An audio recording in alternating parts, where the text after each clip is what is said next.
This episode is brought to you by Kia's first 3-row all-electric SUV, the Kia EV9, with available all-wheel drive and seating for up to 7 adults, with a 0 to 60 speed that thrills you 1 minute and available reclining lounge seats that unwind you the next. Visit kia.com/EV9 to learn more. Ask your Kia dealer for availability. No system, no matter how advanced, can compensate for all driver error and or driving conditions. Always drive safely. This episode is brought to you by CarMax. Tax time is almost here, and CarMax wants to make sure you make the most of it. Because in the time it takes to cash your return, you could be getting pre-qualified with no impact to your credit score. And don't just settle for your next car. Shop CarMax's nationwide inventory to find one you'll love, all within your personalized monthly budget. So stop settling and get pre-qualified. CarMax, the way car buying should be. See CarMax.com for more details. This episode is brought to you by Intercom. Their customer service AI? Intercom's customer service AI. Intercom's AI for customer service is years ahead of the competition. That means you get the lowest support volume, the fastest resolutions, the most efficient support team, and the world's happiest customers. Intercom, the leader in AI for customer service. Learn more at intercom.com. Anytime Fitness is for real people with real fitness goals. I mean, let's be honest. Most of us aren't training for marathons, or half marathons, or even half marathons. Only time most of us are running at all is if we're trying to make a connecting flight. Wouldn't have been late if we didn't stop to buy a headphone dongle. Point is, you gotta be ready. You do not want to deal with rebooking. Anytime Fitness, where real people help you make real progress. Join today and get a plan for training, nutrition, and recovery. When it comes to picking the perfect treats for your dog, Stewart makes the choice easy by keeping it real. Real ingredients, real nutrients, real benefits. Stewart dog treats are free from additives, corn, soy, wheat, and grains. Plus, they're freeze-dried to lock in all the great nutrition and natural flavor your furry friend deserves. Stewart freeze-dried dog treats. Big, tail-wagging nutritional benefits. Available on Amazon and Chewy. Learn more at stewartpet.com. This podcast contains mature content, explicit language, suggestive situations, and partial to full frontal nudity. Listener discretion is advised. Don't let your kids listen to this. Well, boys, the timeline is officially the most fucked up it's ever been. Oh, it's fucked, isn't it? Yeah. I haven't started looking at my taxes yet. I got 5 days. Timeline's fucked up, damn it. Oh, timeline. Yeah, this was weeks ago. I got to do my taxes weeks ago. Shit, I'm late. I'm going to jail, boys. Welcome to Cinephobe. Was that our cold open? We can't have a cold open. We haven't done anything. You could just start. We can just dive in, man. Fuck the cold open. Yeah. No, you could start with right there. Start it right here. Fuck the cold open. No, start it with, I gotta do my taxes. And then like, oh, the timeline's all fucked up. Oh, I'm already in jail. Right? Yeah, but keep all this in. Yes, keep this explanation, yes. All right. So then I should start the show now. Yeah. This is where you say, welcome to Cinephobe. What intro do you think he's going to use? I think the original. The original, yeah. Bring it back. Yeah, got to be the original. Yeah. Or maybe a new one. Maybe he's got a new one on us. I don't know. Let's find out in a month or whatever the fuck time when we editing this whenever shit. This comes out. After the NBA Finals, I'm sure. Congratulations, champs. So the fact that Bringing Down the House is a 2-part episode really fucks with my timeline because now I have no idea what comes out after it. Let me tell you. Is it this? No, Almost Heroes. Remember that movie? No. Which one was Almost Heroes? Just last week or 3 weeks from now or I don't know. Timeline got fucked up. Oh, that's right. It's the one that's the period piece with, oh my God. It took me about 10 minutes today to think of Paul Bettany's name. No shit, 10 minutes. And I had to look it up. At a certain point, I was like, I'm not going to look it up. I'm not going to look. And then Why were you thinking about Paul Bettany? Are you making like a Da Vinci Code reference? No. Like, why are you thinking of Paul Bettany at all? You'll find out. Legion. He was thinking about Legion. Absolutely. Well, I was thinking about Legion, but also in my head, I was like, the fuck's his name? It's Legion Angel Dude. Legion Angelman. Legion Angel Dude. Like, what am I doing? And I just couldn't think of it. And I finally looked up Legion. I was like, Paul Bettany. Not close at all. Why didn't they just name him Spaghetti Lasagna? Oh, no. I just clicked on something that took me to oakleyforum.com. Oh, you're going to find a lot of guys that hate Bud Light, I'm guessing. That's the point. That's the point of the show. Isn't it? Isn't it? It's possible. I don't understand what this podcast is about. Poppycock. It's a fuck house. On a weekly basis, we are consuming more concentrated bad movies than probably anybody in the history of mankind. Poppycock. What story? What story? What are you talking about? Do you want lunch? I have yet to laugh in this movie. I'll just tell you that. You picked it, motherfucker. So just remember that. You know what the problem with Hollywood is? They make shit. Unbelievable, unremarkable shit. So I was legitimately offended. You were offended? I was offended. I didn't know you could get offended. I was offended. This did it. If I were gay, I wouldn't be offended. They're fucking making shit up, Amin. Inconsequential detail after inconsequential detail after inconsequential detail. Bees don't lie. 1, 2, 3, 4, 5, 6, 7. I'm holding a mic in my hands, and now I'm talking all alone.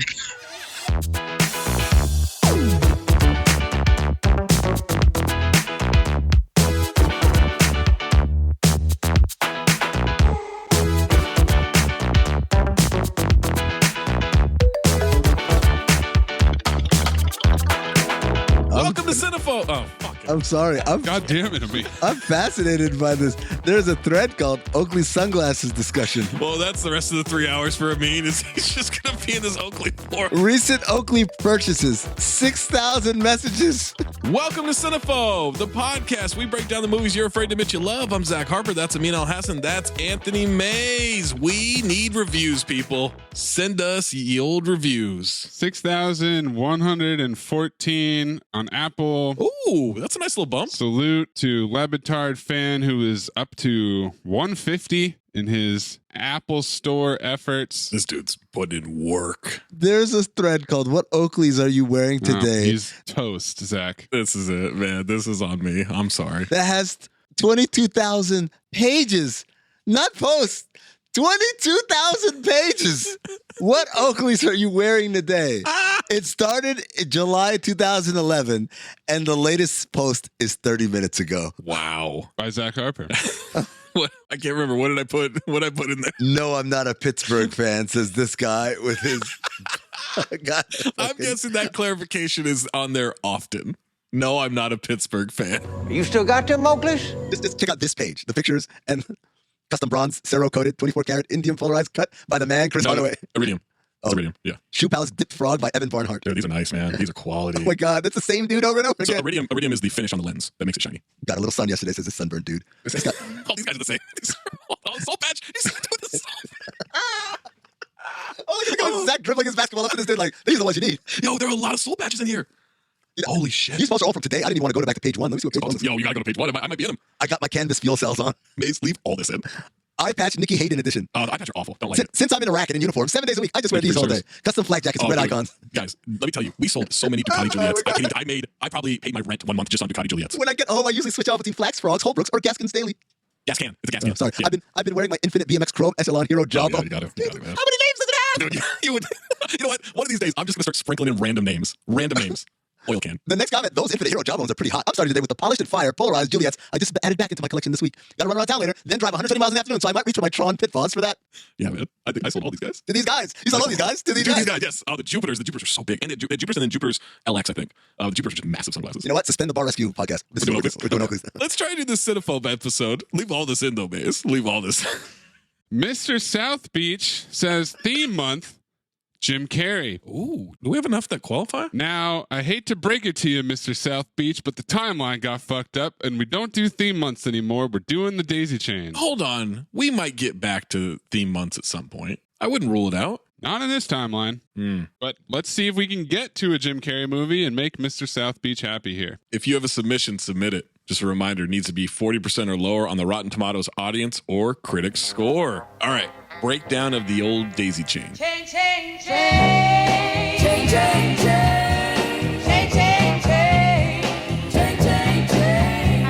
Chain, chain, chain. Liam Neeson month led us to Blacklight. It did not. Aiden Quinn took us to Practical Magic. Sandy Bullock, Speed 2 Cruise Control. Tamura Morrison, Barbed Wire. Clint Howard, Waterboy. Brett Rice, who we all know, Fled. Lawrence Fishburne, Ice Road, and then Event Horizon, our only back-to-backer. Jack Noseworthy, Encino Man. Jeffrey Anderson, Gunter. Don't Be a Menace South Central While Drinking Your Juice in the Hood. Tracy Sherelle Jones, Bringing Down the House. It's Jones, right? I kept saying Davis. Said Davis a couple times. I don't know why I did that. Then Eugene Levy. Because you're racist. Sent us on a journey with Almost Heroes. And now Amin is using Christopher Guest as a link for the 2009 fantasy romance comedy. You guessed it. The Invention of Lying. Romantic comedy. Oh, no fantasy, huh? Interesting. Well, it definitely was a romantic comedy. A good chunk of this movie. That's for sure.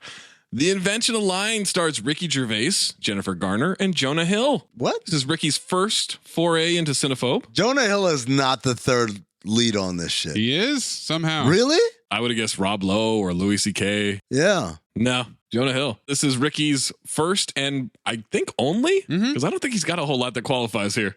He had Extras, the show Extras from 2005, 2007, Ghost Town in 2008, and this movie and Night at the Museum Battle of the Smithsonian in 2009. Also, he had Life's Too Short in 2011. Mayes, clip it. The whole show, the whole series, or at least Liam Neeson. Okay, let's do some improvisational comedy. I can't now, Liam. It's about Let's do some improvisational comedy. No. Don't forget Derek. Never forget. Not that one. Now, I think Amin would have laughed at that joke if he wasn't knee deep in an Oakley forum right now. Sorry, man. I'm just fascinated. It just keeps going and going. He is lost for an episode in which he picked the movie. And he loves this movie, by the way. There's no irony in any of this. Like, these people are custom polarized half jackets for me. Today, I'm wearing matte clear with ice iridium oil rigs. 2009 holiday edition. Jennifer Garner is climbing the list of repeat offenders who've never had a month. I wish I knew how to quit you. 6-time repeat offender, Valentine's Day, Mr. Magoo, Daredevil, Dude, Where's My Car, and Ghost of Girlfriend's Past. She had Juno and the Kingdom in 2007, this movie and Ghost of Girlfriend's Past in 2009, and then V-Day in 2010. Just tied with the Eiffel Tower. Repeat offender. High five. Oh, repeat offender, Jonah's third appearance with Beach Bum and The Watch. The Watch. I wish I knew how to quit you. He had Forgetting Sarah Marshall in 2008, this movie, and Funny People in 2009, and he was in Moneyball in 2011. We get Louis C.K., Jeffrey Tambor, and Fionnuala Flanagan. Louis, you know from Parks and Rec, the show Louis, and being canceled. Tambor, you know from Arrested Development and the Hangover franchise. Fionnuala is from Four Brothers. Also was in Lost, Louis C.K., Future Cinephobe, Pootie Tang. Oh, yeah. Jeffrey Tambor, Malibu's Most Wanted. Oh, no. Yeah, there's a lot of people in this movie that were in Malibu's Most Wanted, by the way. That daisy chain link is just slapping us in the face, and I'm guessing it's going to happen. Yeah. Rob Lowe from Wayne's World, Tommy Boy, and Parks and Rec. And wearing a hat with the NFL logo, inspiring Mike Ryan's fandom. Tina Fey from 30 Rock, Date Night, and SNL. Repeat offender John Hodgman from Movie 43. I wish I knew how to quit you. Jimmy Simpson, repeat offender from Abraham Lincoln Vampire Hunter, and you know him as Liam McPoyle. Martin Starr from Silicon Valley. And Party Down. Repeat offender Jason Bateman from Horrible Bosses 2, Smokin' Aces, Teen Wolf 2, and The Breakup. I wish I knew how to quit you. That feels low. I thought we did a lot more Bateman movies. I think it's just because we quote Horrible Bosses 2 so much. He doesn't have that many more eligible movies after this. He's got the switch up, the change it, whatever. Yeah. Switch up, the change up, the knuckleball, all that. Repeat offender and Daisy Chain Link, Christopher Guest from Almost Heroes. I wish I knew how to quit you. Repeat offender Philip Seymour Hoffman from Along Came Polly. We have Ed Norton from Keeping the Faith. Bobby Moynihan, repeat offender from Grown Ups 2. Repeat offender Stephen Merchant from Movie 43 and Hall Pass. Eric Andre from The Internship. This was Eric Andre's first movie role, even before he was a set PA on Curb. The fun thing about this movie is seeing how many people that I did not realize who they were back when I first saw it. Also, did you mention Nate Cordry, Rob Corddry's little brother? No, not yet. Nate Cordry, Rob Corddry's little brother. Oh, yes. Joe Stapleton, repeat offender from R.I.P.D. Armin Garo, repeat offender from The Departed. Ellen Colton, repeat offender from Zookeeper. Leila Hosseini, repeat offender from Ghost of Girlfriend's Past. Mary Klug, repeat offender from The Departed. Tony Saladno, repeat offender from Ghost of Girlfriend's Past. Repeat offender Jason Amherst from R.I.P.D. That's My Boy in Ghost of Girlfriend's Past. Alan Becker Gray, repeat offender from Ghost of Girlfriend's Past. Shemi Chade Pondo, repeat offender from Ghost of Girlfriend's Past. And Spencer Confidential. Desiree April Connolly, repeat offender from The Departed. Ghost of Girlfriend's Past. Oh, we're back into the Boston extras again. Kind of sounds like you guys want me to do Ghost of Girlfriend's Past at some point. We've already done it. Are you serious? Oh, no. What just happened there? I wasn't paying attention. You're still on the Oakley Forum. Yeah, I am.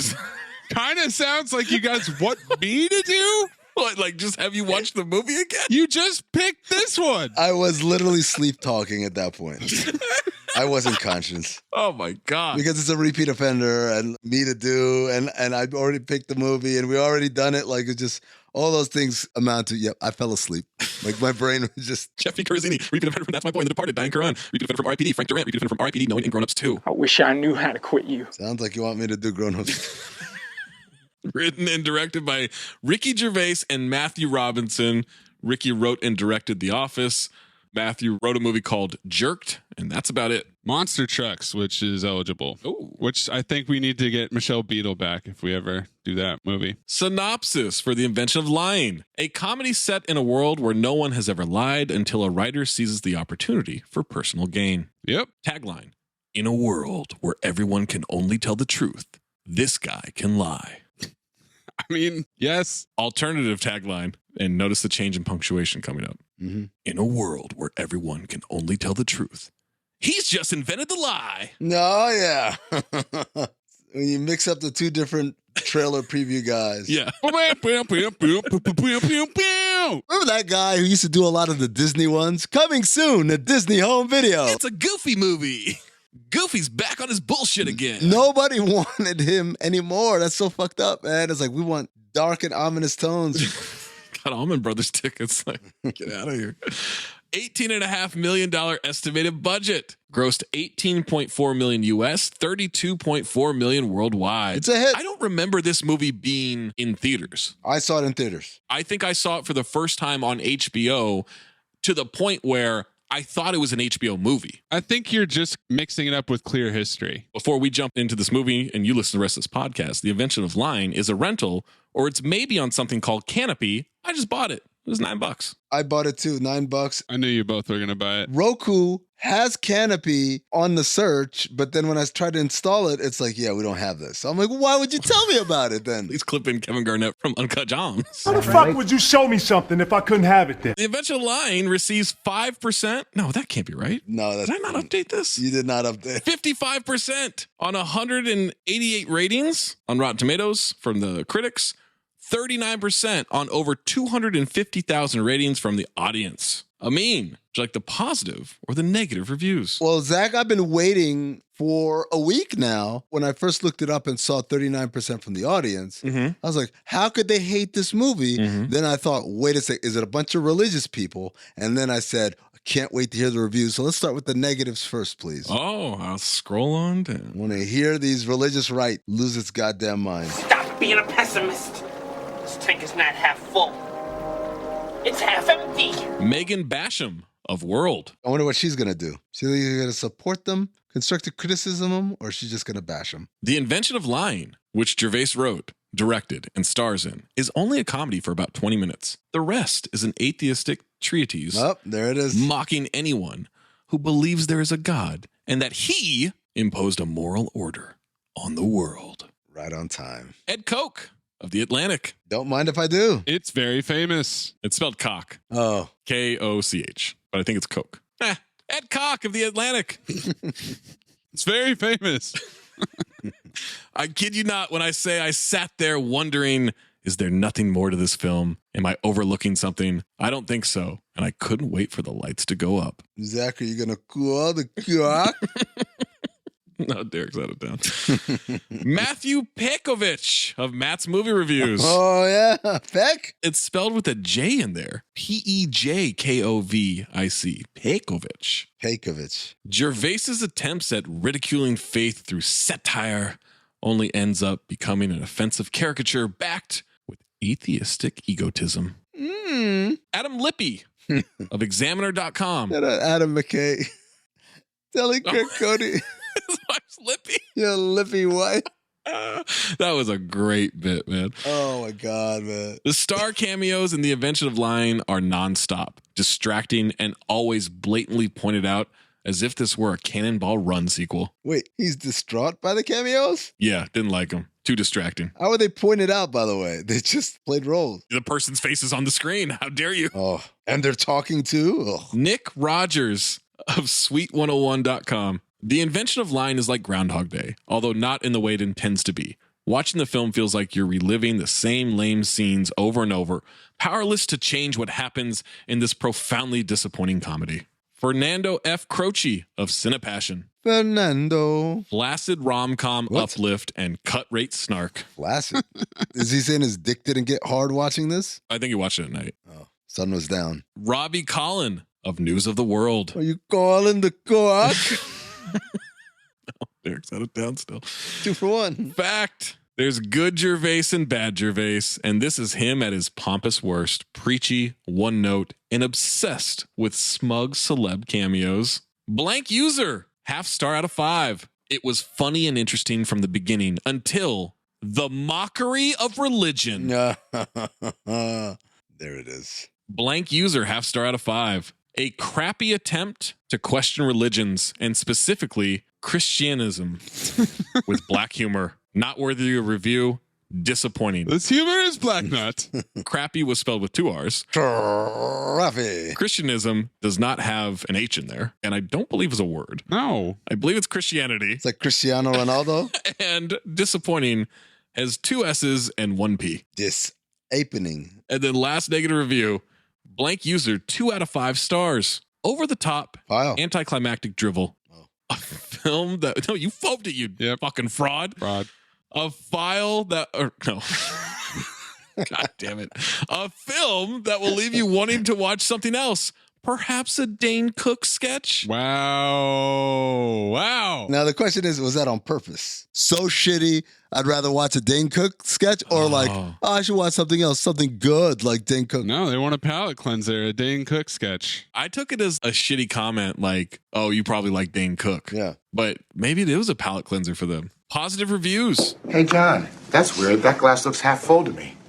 Wow. Now that you mention it, it is half full. Michael Dukina of themoviereport.com. Hey, our guy. Light and disposable entertainment to be sure, but that trademark dry Gervais wit keeps the proceedings engaging enough. That's right, Mike. Neil Pond of American Profile. Pond River. Pond Replay. Gervais's satiric barbs on religion, beauty, disillusionment, and the basic human need for hope aim for our comfort zones, and they all hit home. It's a very well-written review. Shit, I'm not even used to those. Peter Canavesi of Palo Alto Weekly. Everybody got a gun. There's clear comic potential in the film's high concept, and a fair amount of it is realized. That didn't sound like a harumph. Josh Larson of Larson on Film. Larceny. Grand theft. A wry case for atheism. The invention of lying would have sent many Americans into an uproar if anyone had bothered to see it. Oh, shut up.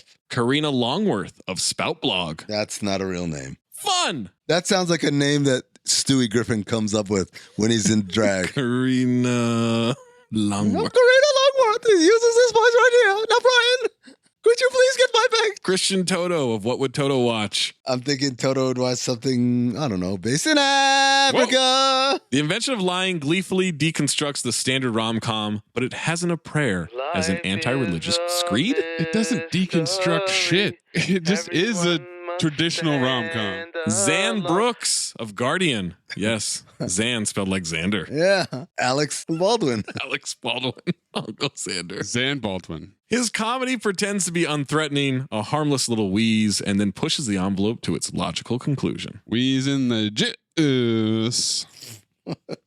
No wheezing the juice. Whoa. I mean, be careful. I care about you. Supercharge that.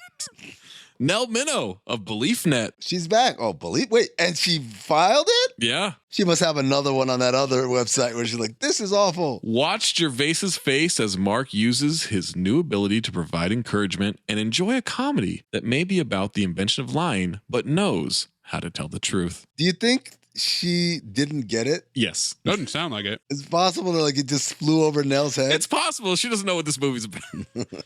2 more. Keith Cohen of Entertainment Spectrum. Comparisons can be drawn to the much funnier and more entertaining Liar Liar and Yes Man that both starred Jim Carrey. Yes Man was definitely not better than this. No. Liar Liar, I'm open to it. I might pick Liar Liar over this movie, but Yes Man, not at all. Liar Liar is definitely more mainstream funny. Yeah. This is a smarter movie, I would say, than Liar Liar. Last one. Kurt Loder of MTV. Oh, gee. The invention of lying harvests so many sharp laughs from its fertile premise. It's too bad the picture slides into gooey platitude at the end. Getting to that point, though, is a lot of fun. I'll allow that. There is a little bit of gooey platitude there. Texture, the flavor, the color, the consistency. It's definitely platitude. We'll get Amin's first note after these pre-recorded ads. Listener, what's up? Zach Harper coming to you live from just making my picks on Prize Picks, the largest daily fantasy sports platform in North America. For my money and your money, the easiest and most exciting way to play DFS. Again, that's daily fantasy sports. It's just you against the numbers instead of battling thousands of players, including like pros and sharks, those people that really try to game the system and screw you over. You just pick more or less on 2 to 6 player stat projections and watch the winnings roll in. Basketball's here, right? So check this out. This is the cool thing that I love from Prize Picks. You can now pick combo projections across football and basketball from the Specials League, a league created specifically for combo projections that includes 2 or more players from different sports and leagues. So if you want to do like more Patrick Mahomes yards and less James Harden points, you can do that. You can do that combination. You can do any combination that they have on there. You just go to the Specials League. You want to play alongside people. Maybe you don't want to go it alone. Maybe you want to play alongside people. You can go to, I don't know, Meek Mill, Andrew Schultz. You find them in the community plays under the promos tab of the app to view entries from some of the biggest names in the Prize Picks community each week. And best of all, Prize Picks even offers a reboot policy so your entries stay in play even if one of your players gets injured. For football and basketball games, if you have the player who exits the game in the first half and does not return in the second, that player is rebooted. Prize Picks, the only daily fantasy sports platform with an injury insurance policy. So I'll tell you what you do. You go to prizepicks.com/ding and use the promo code DING, D-I-N-G, for a first deposit match up to $100. Let me say that again for you. You go to prizepicks.com/ding. You use the code DING, D-I-N-G, for a first deposit match up to $100 from our friends at Prize Picks. Prize Picks, daily fantasy sports made easy. Anytime Fitness is for real people with real fitness goals. I mean, let's be honest. Most of us aren't training for marathons, or half marathons, or even half marathons. Only time most of us are running at all is if we're trying to make a connecting flight. Wouldn't have been late if we didn't stop to buy a headphone dongle. Point is, you gotta be ready. You do not want to deal with rebooking. Anytime Fitness, where real people help you make real progress. Join today and get a plan for training, nutrition, and recovery. When it comes to picking the perfect treats for your dog, Stuart makes the choice easy by keeping it real. Real ingredients, real nutrients, real benefits. Stuart dog treats are free from additives, corn, soy, wheat, and grains. Plus, they're freeze-dried to lock in all the great nutrition and natural flavor your furry friend deserves. Stuart freeze-dried dog treats. Big, tail-wagging nutritional benefits. Available on Amazon and Chewy. Learn more at stuartpet.com. This episode is brought to you by Seed. Seed's DSO1 is a 2-in-1 probiotic and prebiotic designed for whole body health. Formulated with 24 clinically and scientifically studied strains, DSO1 offers benefits in and beyond the gut. See why DSO1 is the probiotic recommended by top doctors and nutritionists. Go to seed.com/Spotify for 25% off Seed's DSO1 Daily Symbiotic. I'm Mo Rocca, and I'm excited to announce Season 4 of my podcast, Mobituaries. I've got a whole new bunch of stories to share with you about the most fascinating people and things who are no longer with us. From famous figures who died on the very same day, to the things I wish would die, like buffets. All that and much more. Listen to Mobituaries with Mo Rocca wherever you get your podcasts. Amin, what is your first note? My first note. Testing. 1, 2, 3, 4, 5, 6, 7. I'm holding a mic and now I'm talking into, because that's how the movie starts. Maze, what is your first note? I didn't invent lying. I just didn't tell you certain things. I just invented not telling you certain things. My first note, I had 2. 1, I think this would have been a really fun script to write in terms of trying to determine, like, what are we going to deconstruct about everyday life and interaction? Second first note. Breaking the fourth wall narrates position? Testing over the credits. The credits that no one cares about. Oh, we're the business people. Ooh, we want our credit before the film starts. Good. Anyway. But that? It's a new category. Yeah, can you break the fourth wall with your voice only? Yeah. Yes. He did it. That's breaking fourth wall, man. Very Deadpool. Well, I guess Deadpool is very them. Deadpool didn't pay respects. Didn't pay tribute. The story you're about to see takes place in a world where the human race has never evolved the ability to tell a lie. They still have the ability to give exposition. This is still a typical town in that world. As you can see, people have jobs and cars and houses and families, but everyone tells the absolute truth. There's no such thing as deceit or flattery or fiction. People say exactly what they think, and sometimes that can come across a bit harsh, but they've got no choice in the matter. It's their nature. And I thought Amin would not do well here. The whole movie, I just thought of like, what would Zach do in this world? Really? Dude, you're the biggest liar in the world, man. What? I'm an honest podcast. What the fuck are you talking about? Or what about Mayes with his spite phobes and his spite files? Oh, yeah. I mean, you two would fucking fail in this world. You kidding me? I'd fit right in. Just happy, go lucky, telling people the truth. That's all I know how to be, guys. Ask me. Quick little montage. I'm not coming into work. I'm not sick. I just hate it there. Your baby is so ugly. It's like a little rat. Wow, I just took one of the biggest poops of my whole life, and it's just like a Cinephobe cold open. No, get her in the shat. It's a shat. That's what I said. Same note too. Back to Ricky narrating as Ricky gets off the elevator. So if you're a chubby little loser like this guy, for example, that's Mark Bellison, by the way. Then you're all alone and at the bottom of the pile. But later on in the story, his luck's going to change when he tells the world's first lie. Spoiler alert. Too soon. He doesn't even know it himself yet. So look forward to that. He knocks on the door and then he's like trying to figure out how to stand. Yeah. How do you stand when you knock on someone's door? Oh, I lean, baby. You do the lean? You do the... Oh, yeah, I'm leaning. The Shawn Wayans and Don't Be a Menace? Yeah. Just lean out the side of the door frame. What about you, Mayes? How do you stand when you knock on a door? He's just already ducking. I got to take a step back. I can't be leaning because, someone will open the door at their eye level. Oh, that's if I'm looming over them, that could be a shock. So I got to take a step back. Amin? I have my hands in my pockets, vigorously searching for something nobody knows. Oh, I thought you were going to say something else when you said vigorously. Uh-oh. You're early. I was just masturbating. There it is. Says Jennifer Garner. That makes me think of your vagina. Same note too, bro. On both of them? Yes. You choke the chicken before any big date, don't you? Tell me you spank the monkey before any big date. Oh my God, he doesn't flog the dolphin before a big date. Are you crazy? That's like going out there with a loaded gun. Mark, how are you? A little frustrated at the moment. Also equally depressed and pessimistic about our date tonight. She's going to finish getting ready. She motions at him for how he looks. Might get horny and finish masturbating. But try to finish without him hearing.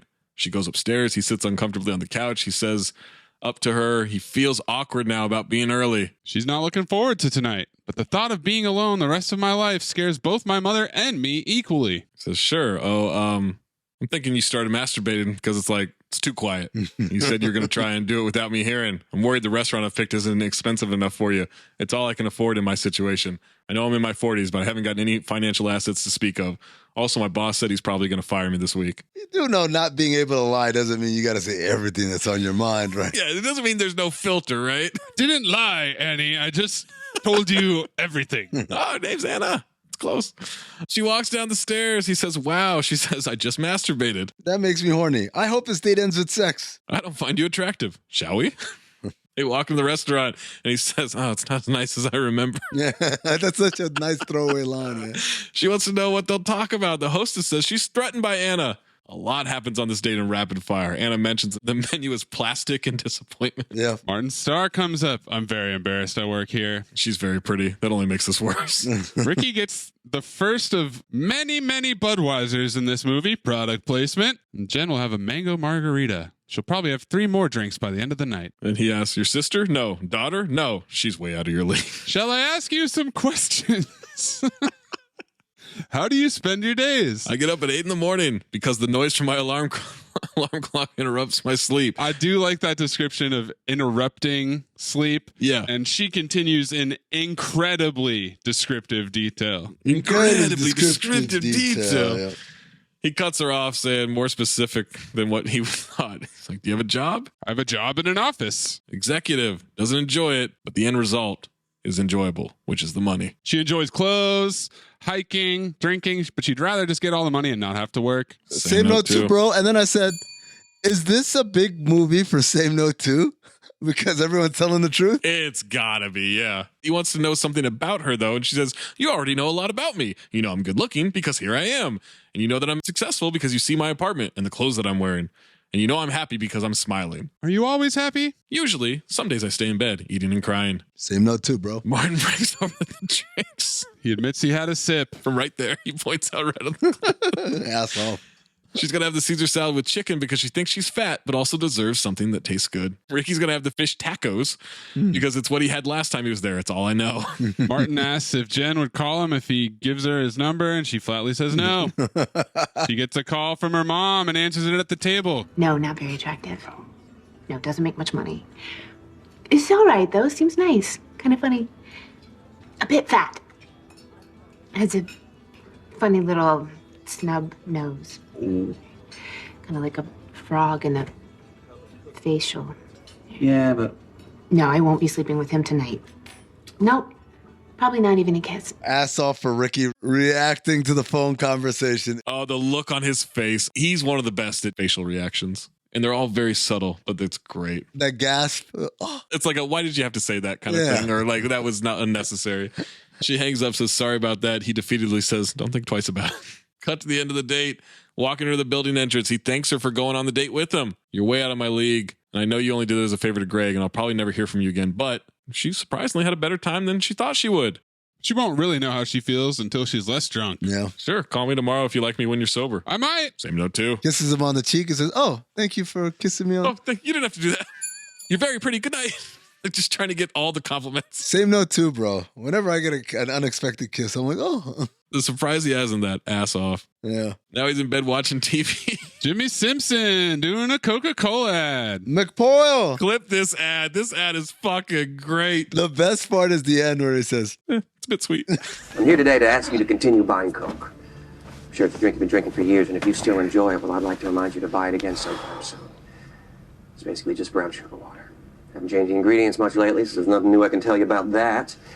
Changed the can around a little bit, though. You see the colors are different there, and we've added a polar bear so the kids like us. Coke's very high in sugar, and like any high-calorie soda, can lead to obesity in children and adults who don't sustain a very healthy diet. And that's it. It's Coke. It's very famous. Everyone knows it. I'm Bob. I work for Coke, and I'm asking you to not stop buying Coke. That's all. It's a bit sweet. Thank you. Tagline, it's very famous. Next day, Ricky gets on the elevator. Jonah Hill gets on with him. How's it going? He says, not too well. Went on a date last night with a girl I had a crush on for years, and she'll most likely never call me again. Oh, and I think I'm getting fired today. How about you? Jonah's been throwing up painkillers all night because he's too afraid to take enough to actually kill himself. So he's like, see you tomorrow. If I'm not dead, then sure. Good. That's settled then. Homeless guy with the sign that says, I don't understand why I'm homeless and you are not. Guy yelling on the street that this isn't natural. They're all animals. Why am I wearing clothes? Why do people live like this? Why is there all this concrete? Couple at a table. She woke up this morning realizing she doesn't love him and the thought of sleeping with him sickens her. Should make him not love her. That makes me love you more. Same note too.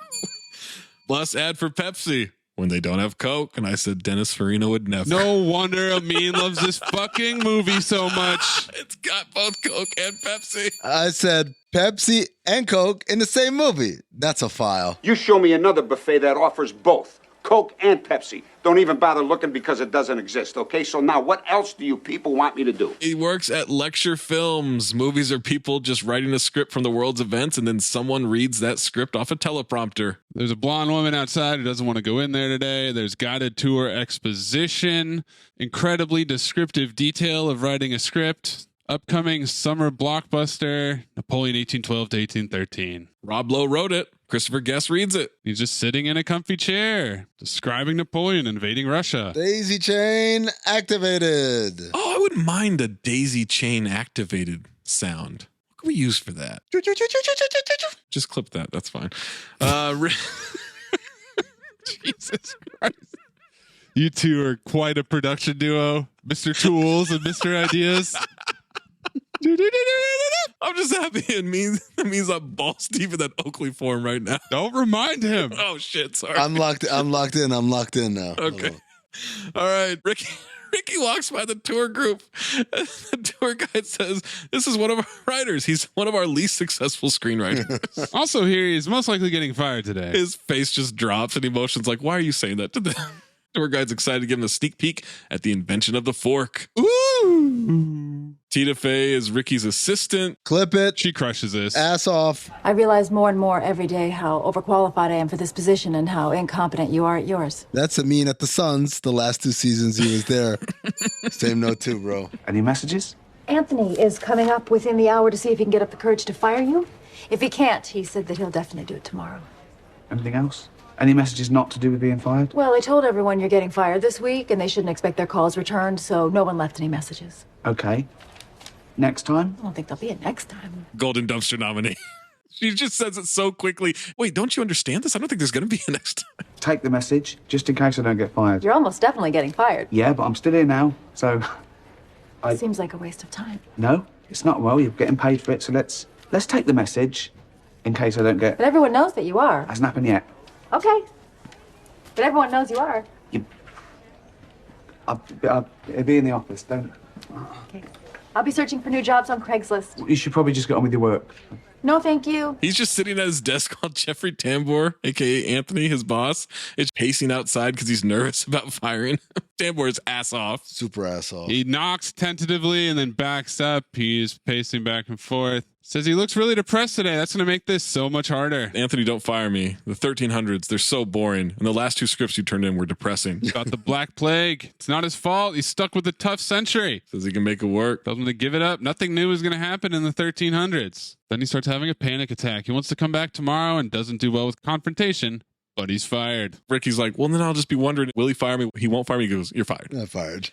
He gets an email from Anna. Mark, I woke up this morning sober and realized that while I did enjoy your company, based on your looks, your financial situation, and your position in life, I have no interest in you romantically. I'm just too far out of your league. Deep sigh. Tina asks if it's because he just got fired. She's also read his email. Her favorite part is when she said it was based on his looks. This is the part I don't know. Why does everyone at the office have access to the email? Is it because in this world, emails are private and there is no privacy because there's no lying? Or is it because she takes his email and forwarded it to the entire company all? I thought she forwarded it. Yeah, I think she enjoyed it and then she forwarded it. Yeah, everyone's read it. It's one of the best you've had all year. And he's like, not for me. Not for me. He's leaving with his stuff. Tina says she's loathed every minute that she worked for him. He doesn't know what he's going to do now, but he also doesn't hold out much hope for the future. She doesn't have hope for him either. And Rob walks up, having heard about the firing. Clip it.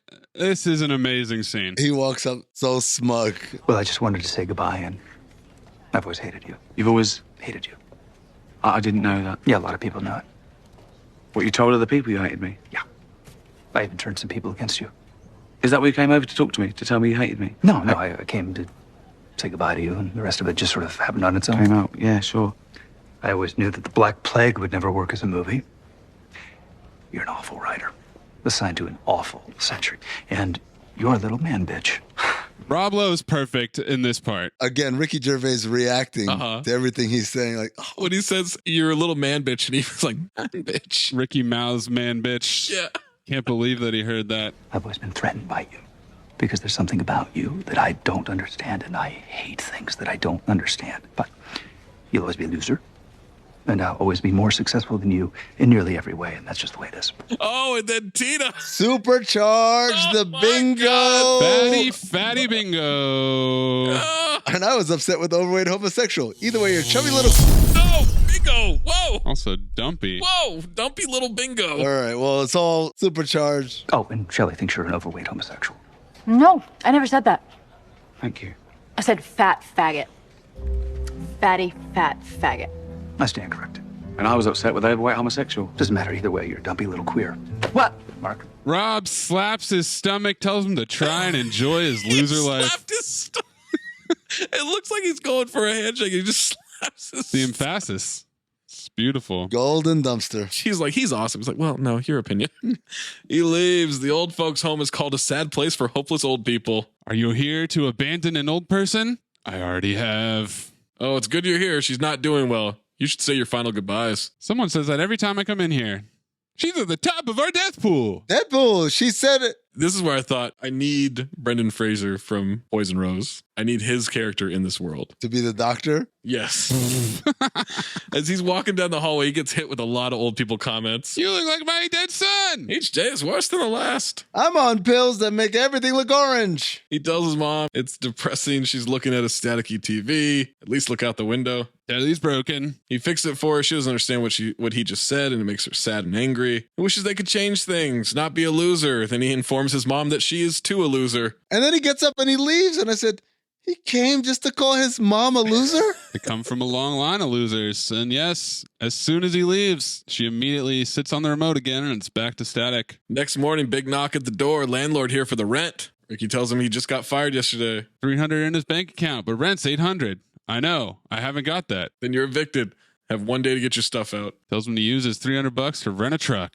He goes to the bank, tells her he has to get his money out and close his account. Incredibly descriptive detail of his eviction. V-neck sweater with the white tee under it. It's not turn of the century. So I called it 21st century, man, but it's definitely the late 2000s. I was trying to think of a phrase for this, like a buzzword for us for this. Yeah. The aughts, right? This is very aughts. And then all that came into my mind was Alanis Morrison, You Ought to Know.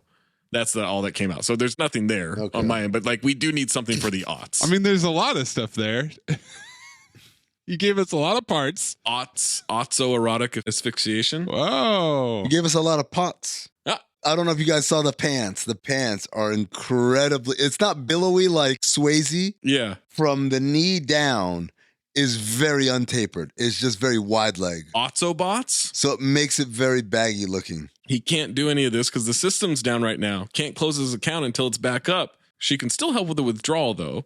He says, withdraw all of it. The system is down, sir. Can you tell me how much is in your account? And we zoom into his brain. Yes. And echoes $800. He tells her $800. The invention of lying. Honesty is such a lonely word.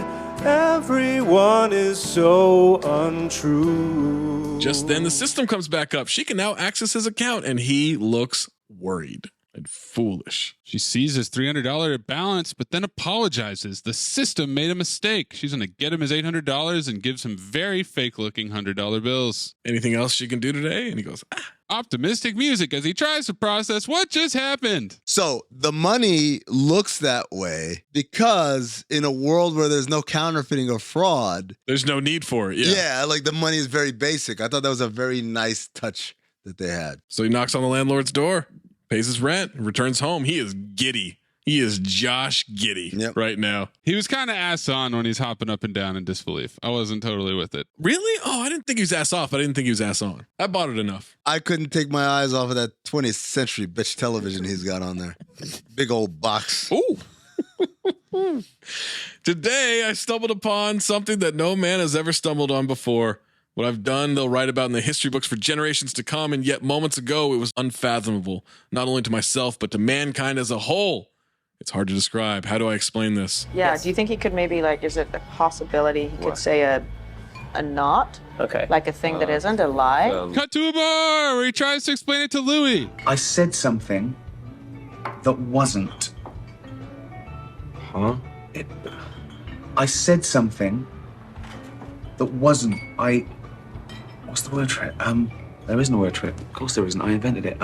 Louis is so confused. So ass off. They call over Philip Seymour Hoffman, the bartender. My name is Doug. Your name is Doug. Hi, Doug. It's so weird. I never knew your real name. Doug is good. It suits you. Ricky can't believe it. He asks them what his name is. They all say Doug. He insists that it's Mark. Your name is Mark. Hi, Mark. I did not hit her. It's not true. It's bullshit. I did not hit her. I did not. Oh, hi, Mark. Mark suits you even better. Marco. Ricky's starting to get frustrated that they're not getting it, and Philip Seymour Hoffman slides in another, quieter Marco. Golden dumpster. I'm black.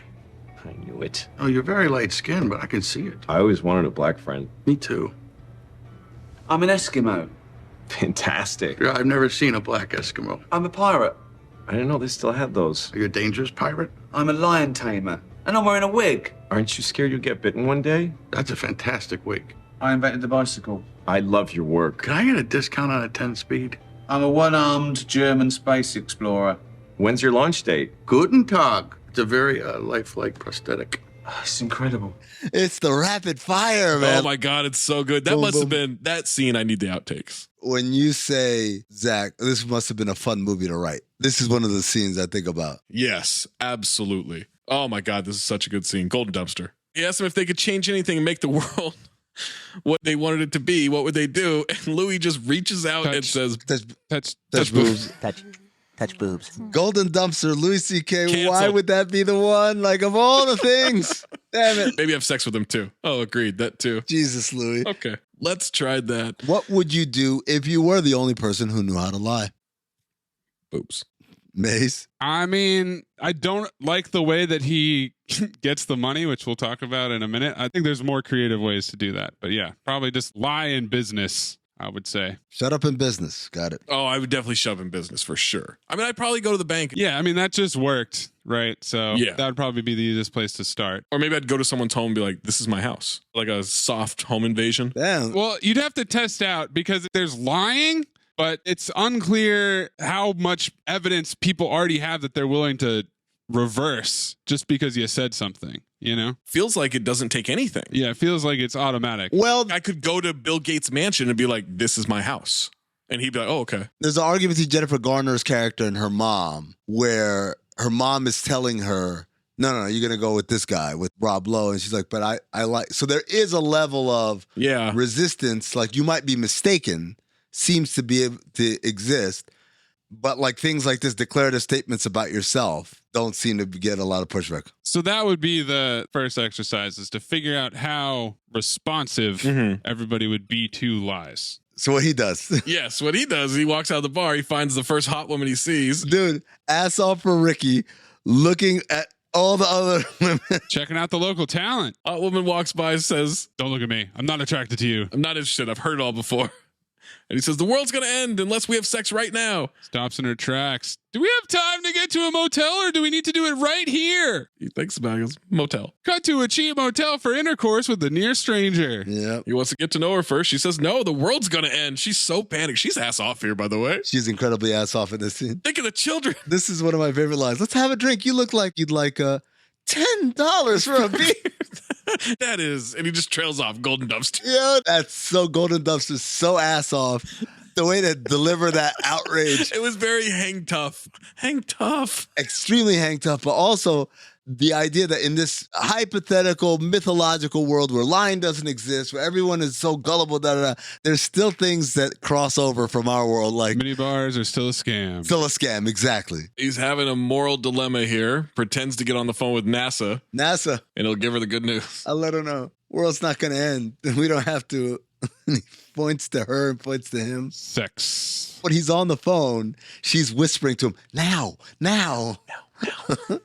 And then she's like, oh, we're gonna live. The way she falls back on the bed, absolute relief.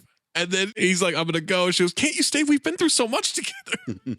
Got to him back in the bar. One of the worst experiences of his life. Did you invent a new kind of bike? Ask them again what they do, and they just say boob. No, we've done boobs. He reaches out. With the lime in his mouth. I got to get you guys this picture. Hold on. Ass all the way off for Philip Seymour Hoffman. In the middle of making a rum and coke. A Cuba Libre. The lime is what set me off. And a little smile. What's the next thing? He decides he's going to get money, all the money, and he's bringing Louis with him. Louis says he'll drive, and he takes 2 more shots. He had shots lined up in front of him. He's swerving. He shouldn't be driving, but he's trying to hit bottom. Driving like Brad Wesley, Roadhouse. He is. Motorcycle cop pulls him over. Ricky wants to do the talking. Don't puke. And I thought, I'm pretty certain this will be my golden dumpster. I love this scene. It's what I think of with this movie, but we'll see. Cops Ed Norton. Officer, how are you? Well, I'm relieved you're not a couple of black guys. There's a much higher probability that I'd be jumpy, shoot you without provocation, then I'd lose my weapon. That's good. Ass off. He says, I don't want to go to jail. He says, have you been drinking and operating this motor vehicle? Yeah, a lot. He goes, then you're going to jail, and it's time for the breathalyzer. And Ricky says, you don't need to do that. These are not the droids you're looking for. Yeah. Judging by this car, you can't afford my bribe. Turns out he charges $5,400. And I noticed, is he doing a Boston accent? Because he said car. And this is how I learned that the movie is set in Boston. He is. Because only Ed Norton decided to show up and do a Boston accent. Yeah, no one else has one. Says I have an expensive cocaine habit. He's like, it's more than that. I feel like when I set the price up higher, it takes out the realm of petty crime. It helps me preserve my sense of personal integrity. Sort of feeling of self-worth if you're, nice chatting with you. Louis almost falls asleep while using the breathalyzer. He has to tell him to blow, not suck. Yeah. Oh, yeah, that's pretty much off the chart. Off the chart. Off the chart. He pulls Louis out of the car. He's hitting Louis, who's on the ground. You want to be ashamed of yourself. He thinks his line, I'm going to think about this later. Ricky gets out, tells him he's not drunk. Ed Norton's eyes go wide. Yeah. Oh, ass all the way up. Ass off. I've made a terrible mistake. I do this sometimes. I get a little... It's the adrenaline. Well, actually, it arouses me. Sexually. He helps Louis up. Ricky will drive. Ricky is amazed that worked. And they're headed to get rich. And Louis pukes in his own car. Cut to the casino. Craps B-roll. They're going to go to play roulette. I love roulette, as has been mentioned on this show before. Guys, what's your favorite game of chance in a casino? Ooh, that's a good question. I like War. Have we played War together? Maybe at the Aria. I feel like we have, yeah. I feel like I've sat at a War table with you. Either the Aria or the Cosmo. Cosmo has War. Yeah, Aria does too. They both do. I know I played it with Daniel Orton at the Cosmo. Nice. Was he good at it? No. Oh. Saw him blow through about $1,500 pretty quickly. Damn. He was reckless. And I remember thinking, you don't really have the contract for this. I like blackjack. I've had a fun time playing craps, but it was a long time ago, and I always forget the rules. Man, I don't understand craps enough. I don't understand craps, and I hate blackjack because whatever I play, I'm pissing off someone else at the table. I'm like, oh. I don't worry about that. The best way to play blackjack is with a full table of people you know. Being the one person who walks up to a table full of strangers is definitely... That's nuts, yeah. Especially when you know that they know each other. That's always a tougher situation. Unless you're going to fall in line and go with the group. Yeah. Blackjack is probably my favorite. I do like roulette, and War is not a good game to play, but it's a fun, quick way to lose some money. Well, I've never lost at War, so... Amin has yet to invent lying. Do we think Amin is saying that he is good at War? No, Well, he's not good at bluffing. Yeah, I don't bluff. I just go. There is no bluffing in War. It's just Exactly. your card and their card. Exactly. Well, nobody bluffs at War then. You saying I don't bluff at War. I mean, like, look, man, he said, doesn't mean anything. I mean, he's not good at bluffing. I'm like, yeah, I don't bluff. I just go. So That's the rule of the game is just go. it seems like your issue should be with Mays, who said it means not good at bluffing. Why would that come up? But I agree with that statement just in general. Why would I bluff? We don't bluff. Hashtag we don't bluff. What? Grizzlies? Grizzlies, yeah. Yeah. Playoffs. Are they still in it? I don't know. At this point, Timeline got fucked up. this movie's coming up. I don't think so, man. I don't think that's happening. They walk up to a cashier who explains how a casino works in incredibly descriptive detail. There's a very good chance he'll lose all this money here tonight. I know. And even if you happen to win, there's an even better chance that in the long run we'll win it back. I know. I know. Some of the games are fixed, like the ones that use computers. I know. I love the cocktail waitress. I'd be a stripper if I could, but I'm not attractive enough. Drinks? That is oversharing, but very truthful. Yes, the hierarchy. Strippers are above cocktail waitresses in the game. They're headed to roulette. Louis tries to talk him out of it. The roulette dealer, it's a dealer, right? Yes, that's what I called it. Because of the zeros, every bet is slightly favored toward the house. It's 35 black, no one wins. Ricky distracts him with a look over there move, and he puts his chips on 35 black. Always bet on black. Always bet on black. Is this lying? Like the dealer said, no one has it. He looked at the space, it was empty. He does the look over there move and then just says that he won. I did have 35 black. That is the lie. Yeah, that's the lie. The lie is that there's something over there, and then I had 35 black. Well, the dealer doesn't have the capacity to say, no, you didn't. To know that he already stated a fact that it was one way and now it's not. But here's the thing. He is conditioned to everything he sees and hears is the truth. So it's possible he thinks that he fucked that up. Yeah, exactly. He can't fathom the concept of cheating. Cheating doesn't exist. So if you see it in front of you right now, it's like, well, surely it must have been my mistake and not a foul play because there is no foul play in this world. So it's the same concept as the bank system just being wrong. Yeah, clearly you say you have $800. His words override previous my own perception, visual perception or whatever. Yes. Because that's now his new reality and he just thinks like, oh, I messed it up. Cut to a slot machine. He tells an employee he won a slot machine jackpot, but no money came out and they radio to open up the vault. They're walking out with buckets of cash and chips. Louis says the most amazing night of his life. I know. He looks like shit, by the way. He does. He looks really bad. Next day, he gets on an elevator with Jonah getting off the elevator. How's it going? Ricky says good, and Jonah looks confused as to why he would say things are good. How's it going with you? Pretty awful. I was up last night researching on the internet suffocation suicide. I think that's what I'm going to do tonight. Ricky tells him not to do that. Why? I mean, I'm miserable. I don't think anyone would care. I'll care. But you're a loser, which doesn't really count. Things are going to be okay. You're going to meet someone. You're going to be happy. And Jonah is so confused. I shouldn't kill myself? Definitely not. Then he's amazed. He thought suffocation was a really good idea. It wasn't. My night's opened up. You want to hang out or something? Oh, not really. That's so funny, man. He's going to kill himself. And then he's like, well, now my night's open. You want to hang? Ricky realizes that it backfired on him. And then he feels bad and says, see you tonight. Now we are recreating the street scene. He walks by the same homeless guy, but takes him to the bank. Everybody's in the same position. Is this a montage? Oh, it's a wordless whispering montage. We're gonna need a montage. Ooh, it takes a montage. Rocky had a montage. The woman is still standing outside of Lecture Films. He whispers in her ear. She goes inside, seemingly reassured. He fixes the couple at the table. They love each other now. This couple needs to come up with some new activities instead of going to the same coffee shop and arguing all the time. Maybe that's why. Hey, what the fuck's wrong with that? You have 3 coffee shops. What are you talking about? That's true. I do. But I'd go to one every day and then the other ones I'll sprinkle in. Do you sit at the same table and have the same conversation? No, because sometimes the tables are taken, which is really annoying. Yeah, with my man from Soul Plane, Gary Anthony Williams. That's my guy, man. Flash. Flame. Flame? Flash? I can't remember what it is. Flame. Can I tell you something stupid? Every time I think I might talk to him, I quickly look up what his first name is because I can't call him Flame.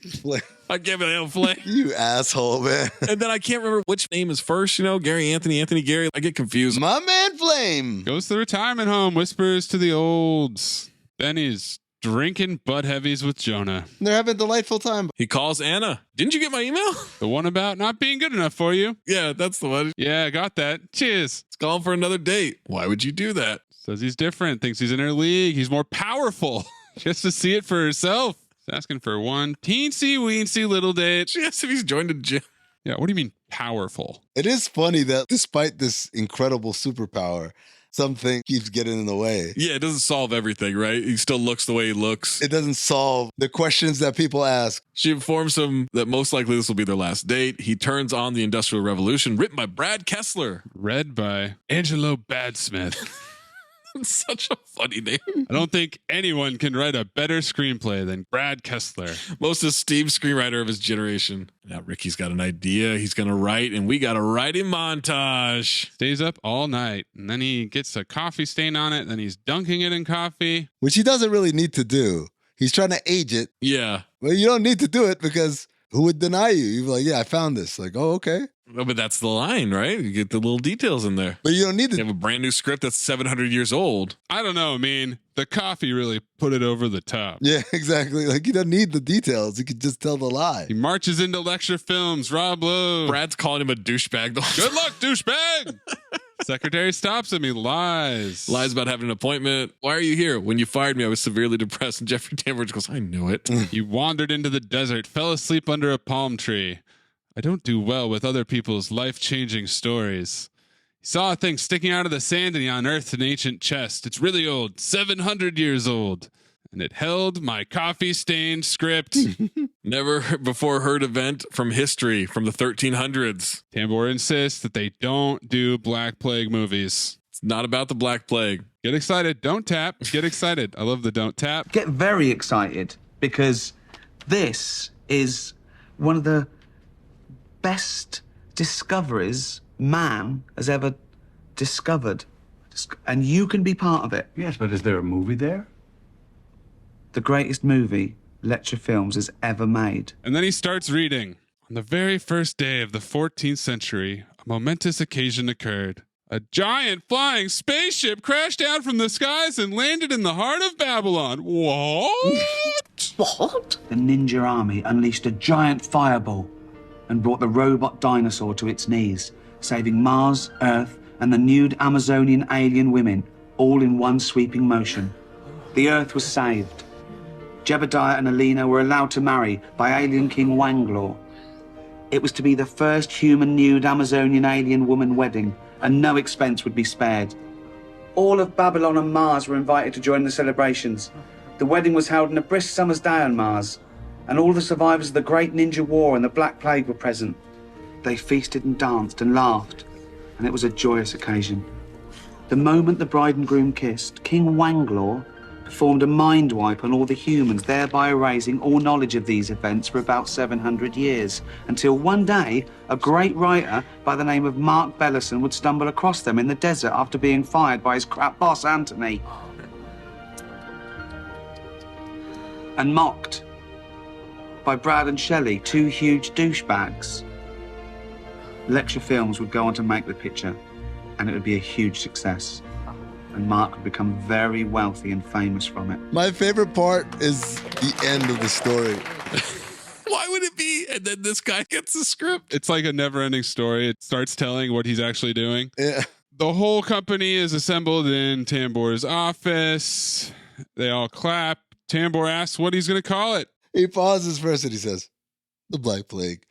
Perfect writing, perfect acting, perfect scene. 10 out of 10. It will be the best screenplay ever written by anyone. And he's looking right at Rob Lowe when he says that. Cut to his date with Anna. She congratulates him on selling the script. Enough champagne to fill the Nile. Oh, champagne. Her ears. Oh, and no, boy. Zach, Damn you weren't it. on Rule of Two with us 7 months ago. But did you know that Christopher Lloyd has huge ears? He's an old man. Your ears grow, right? This is wholly irrelevant. Yeah, I know, but still. It's fun. It's fun. So you can make your stupid joke again. Whoa! Supercharge that. Yeah, that is. Oh, boy. Yeah, those are big ears, man. Dude, I had no idea. Jeez. That's upsetting. So are Jennifer Garner's, right? Well, I didn't notice her ears, so. No, yes, you did. Come on. Come on. Don't lie. Don't lie. You've been lying to me this whole time. I didn't lie, Annie. I just didn't tell you certain things. So, Amin, do you check ears then cheeks or cheeks then ears? No, cheeks are priority. Silly question. But ears are very close after. And they pop out like that. How can I ignore them? With either the cheeks or the ears. She's finally going to ask him a question. Ask about his family. Sort of what you'd call unlucky. Dad was an alcoholic. Sad. Lost his job. No choice but to turn to a life of crime. What kind of crime? I need you to do side by side Ricky Gervais saying burglary and then Paul Bettany saying angels, because it's the exact same intonation. That's a little stretch. Burglary. By angels. Houses, mainly. It took me a long time to think of Paul Bettany's name to make this point. Shout out to my guy Barry and fucking Steven Merchant. They're in extras. They're in Life's Too Short. And these are two of the funniest dudes. They're so funny, man. I don't even think his name is Barry. He was an actor on this BBC soap opera called EastEnders. It's like their General Hospital. He played this character on, and he was a really big, famous star. And then he's not done anything since. That's why in the show Extras, he plays himself, this washed up actor. And everyone calls him Barry because that's his name of his character from the soap opera, but that's not his real name. But he's so in the shit, rock bottom, that he just allows it. He's like, oh, no, you can call me that, whatever. This whole scene, clip it, Mayes. Poppy Dog flashback. More importantly, what are you doing? Well, I was going to rob your house. I don't like that idea. Not a fan of that at all. Well, I'm not going to do it now because you're in. And do you know what's going to happen? I'm going to call the police. You're going to be arrested. Well, I'm just going to leave and you don't know my name. What is your name? Richard Bellison. Good to meet you. You've got two options. Option one, I send the police to your house, right? Arrest you there, embarrass you in front of your neighbours. Or option two, you just come in and wait for the police here. No, I'll wait. Yeah? Come on in then. Do you want a cup of tea? Yeah, that'll be good. Steven Merchant with the pipe work. Back to the present, spent last years in jail, never really knew his dad. Mom in an old people's home, but he's going to get her out tomorrow. Get her a mansion named Live Forever. Spend the rest of her life in luxury. Waiter brings out dishes, compliments of the chef. I don't know what's wrong with him today, but these look just awful. Look fine to me. Yeah, but you're stupid. Now that he's obviously rich and successful, thought maybe he's in her league. Thought they could be together. Romantically. What would be the point? We might enjoy it. Well, I do like you, and I do enjoy your company. I'd like Offspring to be well taken care of, financially stable, and thinks he'd be a good husband and father. Unfortunately, none of that changes the fact that he'd still be contributing half the genetic code to our children. I don't want little fat kids with snub noses. Here we go. He just goes, sure. And this is the first mention of this, which will be One absolutely of many. hammered to death by the end of this movie. Fat kids with snub noses? Is that a horseman? Genetic match. That's a horseman. Fat kids with snub noses. Oh. All right, he gets the phone call. His mom is in intensive care. He goes to the hospital. She says she's probably going to die tonight. Jason Bateman is the doctor. Ass off. Suffered a major heart attack. Heart is very weak. Pulse not very strong. Blood pressure's dropping rapidly. Probably suffer fatal heart attack sometime tonight. Side note, it's fajita night downstairs in the cafeteria, so you might want to grab yourself a little bite down there after Mom dies. Okay? Oh, golden dumpster. Same note too. Mom is scared. People don't talk about it, but death is a horrible thing. 1 minute you're alive, and then just like that, it's all gone. An eternity of nothingness. Flatlines. The nurse says vitals are dropping, and Ricky gets an idea. Tells her she's wrong about what happened. Wrong. You got it wrong. You got death wrong. You go to your favorite place in the world, and everyone you've ever loved and who's ever loved you will be there, and you'll be young again. You'll run and jump like you used to, and dance. You used to dance. There's no pain, just love and happiness. Everyone gets a mansion. It lasts for an eternity. I guess I should ask this first. Do you guys believe in heaven and hell? No. Nah. No? Not really. I'm open to the idea, but I don't believe in it. I don't think it works like that, buddy. What? I don't think you can be like, I'm open to the idea, and then you... No. I mean, Zach's got a player option for the afterlife. Yeah, like I've got an ETO. I might terminate early, and we'll see. But oh boy, oh my God, that's a different thing, Zach. Not in my world. I'm just not convinced of any of it. That there's nothing after death. That there's something after death. I don't know what to think because it sounds ridiculous. I'm more inclined to believe in reincarnation or something like that. Yeah, I'm into more of like an energy thing, like your energy goes somewhere else. Amin? I don't know why, but reincarnation sounds so dumb to me. Maybe it's because I've been on some blind dates. Dude, not blind dates, but like dates with blind women. Yeah, I wish. Dates with people who weren't a genetic match. Yeah. Okay, so let's assume there is a heaven. Uh-huh. What do you guys think you'd look like in heaven? What age would you be? I'm definitely wearing Oakleys. Dribbling. Would it be like the best version of yourself that ever lived, or would it be like you're a perfect version of yourself? Yeah, I think it's probably more like your ideal version of yourself, right? That makes the most sense to me. A six-pack, even though like you never had a six-pack. Oh, I don't think that is the case. No, I don't. I think it's like the Matrix, your avatar, essentially. You're wearing nothing but black leather. Black leather only. This leather is black knot. Tiny sunglasses, or Oakleys in Zach's case. Which are tiny. They have those, the Michael Jordan ones. You still got them, Oakleys? I wasn't buying Ricky Gervais's ass on tears as he explains this. No. Really? No. What? He did a great job. Are you kidding me? Not in this scene. I wasn't buying the emotionality of it. Not his strength. There's a different scene where there is, I thought, really good emotionality. This wasn't the one, though. Wow. I thought he was great in both. All right. Cut to Bateman and the nurses staring at him in amazement. Go on. What else happens? Flatlines. Mama dead. He walks out. Anna's there in the hallway. She was with him the whole time. They're sitting down at her home. He's just sad. She feels bad. She touches his hand. They fall asleep on the couch like that. That can't be comfortable. That was an awful looking couch. No, doesn't totally make sense. But they wake up and say hi to each other. Now he's driving around. Massive crowd assembled. News crews in front of his house. He gets out confused, walks through the crowd, and the nurses point him out. There he is! Crowd furiously asking him questions about what happens when you die. Jen calls him, wants to know too. Will I get to have sex up there? Are there shopping malls? Can you smoke up there? He turns on the TV. Nate Cordry, reporter exposition. Oh, yeah. 24 hours ago, Mark Bellison was just your typical nobody writer. Today, people are saying he has new information about what happens after you die. I love how they continue to shit on him all movie long. Yeah, it's like he's this revolutionary person, right? And they're just like, fuck this guy. He's kind of a loser still. Wow, it was 24 hours ago. 24 hours. Anna goes. She shows up. She fights the crowd. He's freaking out. He thinks he shouldn't have said it. She says it affected people, wants to know what he said, and that he can't keep it in. His pants. He wants to take the first plane to Namibia because no one knows him there. He recounts what he told his mom, and she's on the verge of tears and says it makes her happy. Tell them everything he knows. Imagine what it'll do to all those people. Make everyone feel good. He needs time to write it all down. She says he should do it. It's going to change mankind forever. The most important thing the world has ever heard. And he starts writing. Crowd has candles and cups like they're waiting outside the hospital and the water boy. Louis comes in with Pizza Hut and Budweiser. And his sweats are so gross. They're real nasty. Stains everywhere. I do like the way he goes. I got one pizza. It's plain. And I got another plain. Also, he demands, like, how come you never told me we all get mansions? It's one thing that you invented the bicycle.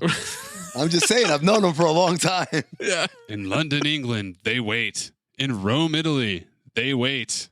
Everyone in the world is waiting for Mark to tell the people what he knows. It's the next morning. He's ready, but wishes he had put them on tablets or something, or just even better paper. And then he looks at the Pizza Hut boxes and attaches them. That feels better. He heads outside to the crowd, tells them everything they need to know is written on these pizza boxes. Double elimination on Nate Cordry report. Even though it's been another 12 hours at least, it's still 24 hours. This is a little tactical redundancy from the filmmakers. Here we go. Number 1. There's a man in the sky who controls everything. Golden dumpster. All these questions. Number 2. Whoa, whoa, whoa, whoa, whoa. Like a mean saying that we didn't give enough notes to describe something. What does he look like? Tall, big hands for making stuff. Good head of hair. What ethnicity is he? A new type of ethnicity. Mixture of all ethnicities. Does he live in the clouds? No. Can we see him? No. Lives higher than the clouds. Too high to see him. So he lives in space. Not that high. So then the thermosphere. That's such a funny question from Louis. So then the thermosphere. Sorry, people. I got a lot to get through. Man lives in the sky. You can't see him. He controls everything. Cool? Number 2, when you die, you don't disappear into an eternity of nothingness. Wow. Number 3, in that place, everyone will get a mansion. What kind of a mansion? Oh, God. The best mansion you could think of. Eric Andre. I was thinking of a horrible mansion. Golden dumpster. I laughed so hard. Oh, that's the most Eric Andre entrance into film history. He did it as you would expect him to years later. Oh, it was perfect. The best mansion you could think of. I was thinking of a horrible mansion. What? No. Ricky Gervais is like, why would you think of a horrible? Yeah. It's a great question. Whatever the best mansion is you like, that's the one you're going to get. For 4. You die, all the people you love will be there. 5, when you die, free ice cream for everyone. Every flavor you can think of. Even bad flavors? Why would you think of those? You just said every flavor I could think of. Oh, no, I just thought of vanilla and skunk. Well, don't eat that then. I just thought chocolate sauce was diarrhea. Well, don't put that on the ice cream then. What is the matter with you people? What is the matter with you people? Yeah. That is quintessential Ricky Gervais.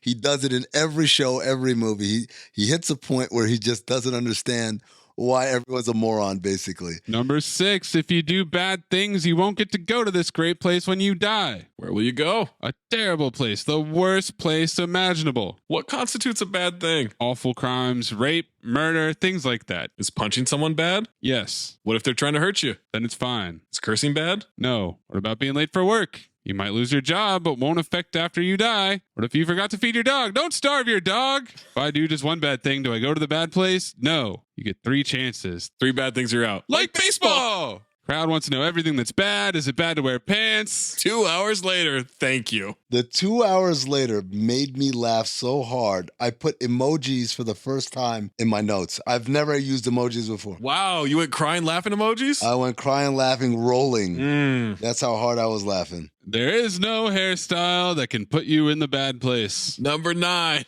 Man in the sky decides who goes to which place. This movie should be called The Invention of Religion. Same note too, bro. Does it cause natural disasters? Yes. Did it cause my mom to get cancer? Yes. That tree to land on my car? Yes. Kill my dad with that heart attack? Yeah. I say fuck the man that lives in the sky.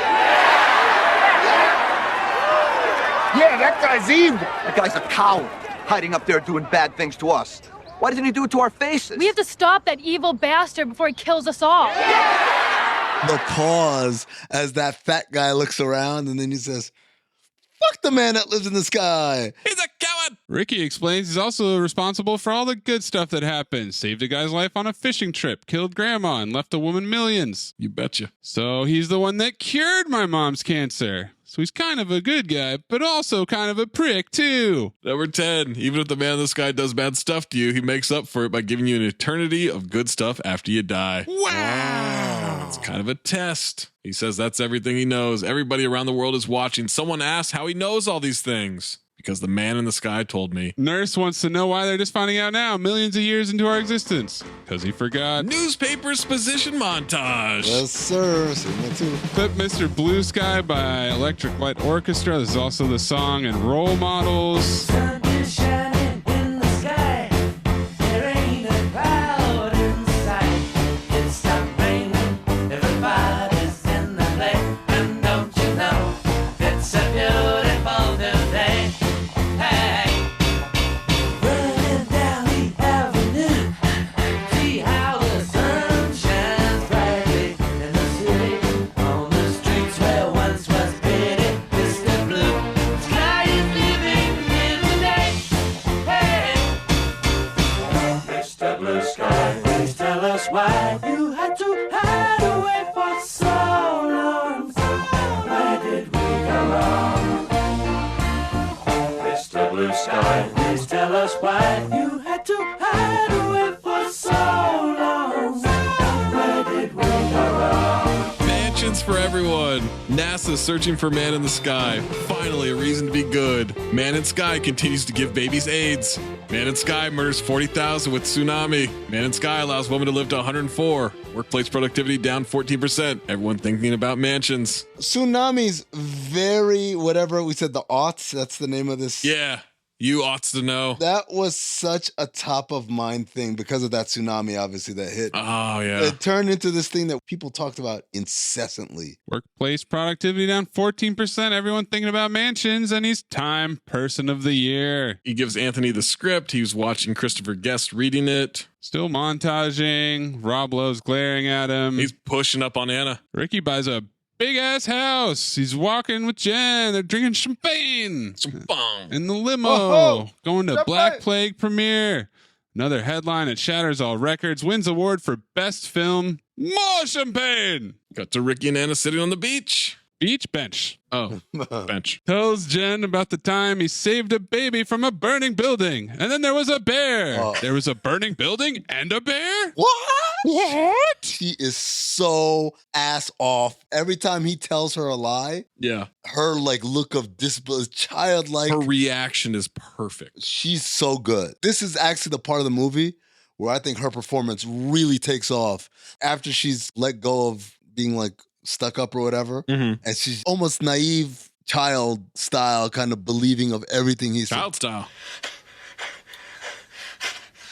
Yes, Zach. Thank you. Ran in there through the flames, not caring about my own safety. Got the baby, jumped out. It was the second story, jumped out, but I landed baby safe, but then there was this bear. She wants to know how he survived the jump. I've seen you twisting your ankle crossing the street. I landed on something soft. What'd you land in? Jam. Uncut jams. So this is the part where what we were talking about, Maze, where it's like, yes, they believe everything he says, but that doesn't mean there aren't follow-up questions. Yeah. It's not that she doesn't believe him. It's like she's curious. Oh, wow, this is the truth. But how did that come about? There was a jam factory on fire. Probably what attracted the bear in the first place. And she goes, oh, like, yeah, that makes sense. And we haven't heard of that?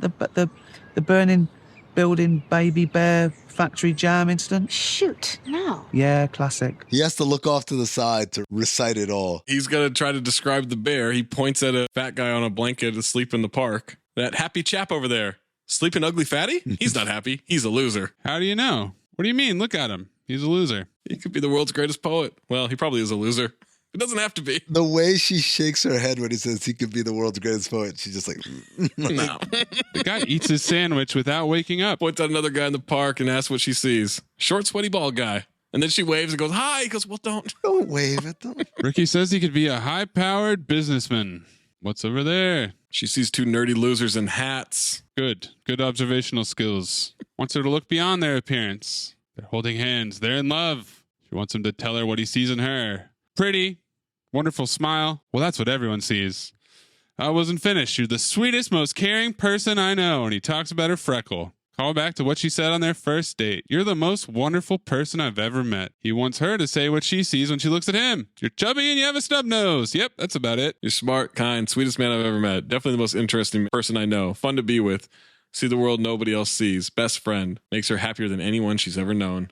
But she won't kiss him. Lean in for a kiss. She pulls away, and I thought they're still not together after that montage. It sure seemed like they bought that house together for some reason. Friend zone. Friend zone. They're not playing man to man. Hung up on the genetics thing. Little fat kids with snub noses. It's a shame being rich and famous doesn't change your genetics. Does it? They misdirect. We think he's going to lie. No. But he doesn't. Our kids will be little fat kids with snub noses. Man of honor. As she's driving, they're debating on the radio if he's just some fat loser who listens to the man in the sky. It's funny because they can't deny his truth, right? They're not saying like, oh, he doesn't hear the man in the sky. It's just like, yeah, he's just a fat loser still, right? Fat loser, yep. People are camping out at his mansion. Ricky is dictating a story to Bobby Moynihan. He's been drinking. Tells a story about a duck who flew to Alaska to see his friend, a polar bear. Jen grabs the beer out of his hand, ends the story abruptly.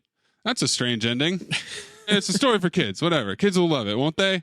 Bears and ducks and cars. She got him a birthday card. Can't watch a movie with him. She has a date with Rob Lowe. The world's biggest douchebag. He's sweet and kind to me. Well, of course he is. Look at you. A shark would be sweet and kind to you. It would? No, it wouldn't. Do not get in with a shark. It will just, ass off. So ass off. Don't go out with him. She says Rob's an excellent match for him. Gonna sleep with him. Well, don't sleep with him. Why not? So she doesn't miss out on an acceptable mate. He starts stammering an explanation to not fuck on the first date, then makes a rule not to have sex with anyone unless you're married to them. That's the rule. Settled. The birthday card he opens shortly after has a coupon for sex. Film noir! What do you get the man that has everything? He's really got himself into a pickle now. Sorry. Forget about it now. Sorry, I didn't know. No. We're not married. Which is what you just said? Do not sleep with anyone unless you're married to them. That's what I said. But hold on now. What about the coupon? The rule is... Yes, I know what the rule is. So we can't... The coupon is such a shame to waste it. But I mean, It's too bad. It is. Now I can't redeem sex. So you'd like what? What am I going to get you now? Can't have sex with you. You probably just prefer socks, right? Yeah. Shitty little woolen ones instead of sex. I love these, like, it's a shame to waste it. He's searching so hard. It's a golden dumpster now. For the lie that'll get him back in. Rob shows up to pick up Jen for their date at Ricky's house. Why have you invited him here? I didn't. It was his idea. I bet it was. You look so handsome. I know. Mark, you look like trash. Oh, your opinion. That's your opinion.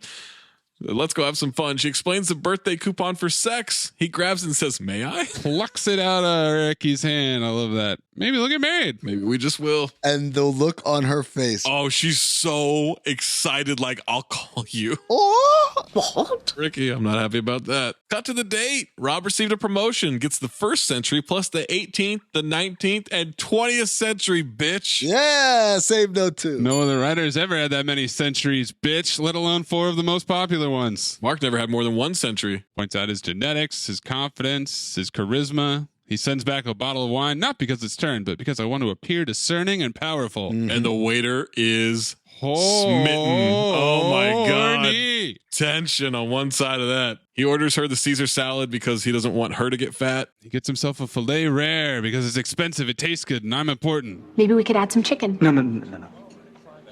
We both know that one day you're going to lose your looks. You know, the old, wrinkly, ugly. Why throw a weight problem on top of it with delicious fatty chicken? Great reaction from the waiter during this retort. You're right about that. You definitely don't want her to get that fatty chicken. Yeah, he's just agreeing with everything that he says. Her mom calls check on the date. She's very controlling and impatient. Rob wants to talk to her. Yes, your daughter looks beautiful. No, she hasn't blown it by boring me. He listens for a bit, then tells the mom that she's annoying him. Okay, you're annoying me now. Your voice is shrill. Goodbye. The waiter pours wine while looking longingly at him. Rob drinks without cheersing her. She's a near perfect match physically, genetically, socially, economically. But a large part of me just wants to bag you because Mark's in love with you. What's this obsession with bagging? He's a really good friend of hers. Mark's a loser. Rob thinks he should be the one living in a mansion and talking to the man in the sky, but he can have Jen because she's sensible. Wants a strong genetic match, not fat little kids with snub noses. Now she's thinking about Ricky. He's walking the street. There's a new homeless person with a sign that says, "Screw it, I'll be in my mansion soon." The yelling guy is now praising the man in the sky, says they can do two bad things. Couple at the table. She will not move into his mansion together after they die. He's smothering her after death. And he says, "The more you push me away, the more attracted I am to you." Same note too, bro. And a fat guy, pot kettle situation, says, "Out of the way, fatty." He recognizes him. He's like, "You gonna apologize? For what?" Plus add Pepsi, now available in the afterlife. Ricky, Louie, and Jonah are drinking by his pool. Jonah asks what's going on. Budweiser. What, I can't be depressed because I've got a big house and loads of money? I love this exchange. He asks if they're happier since the man in the sky. They are. Jonah gave up trying to find someone.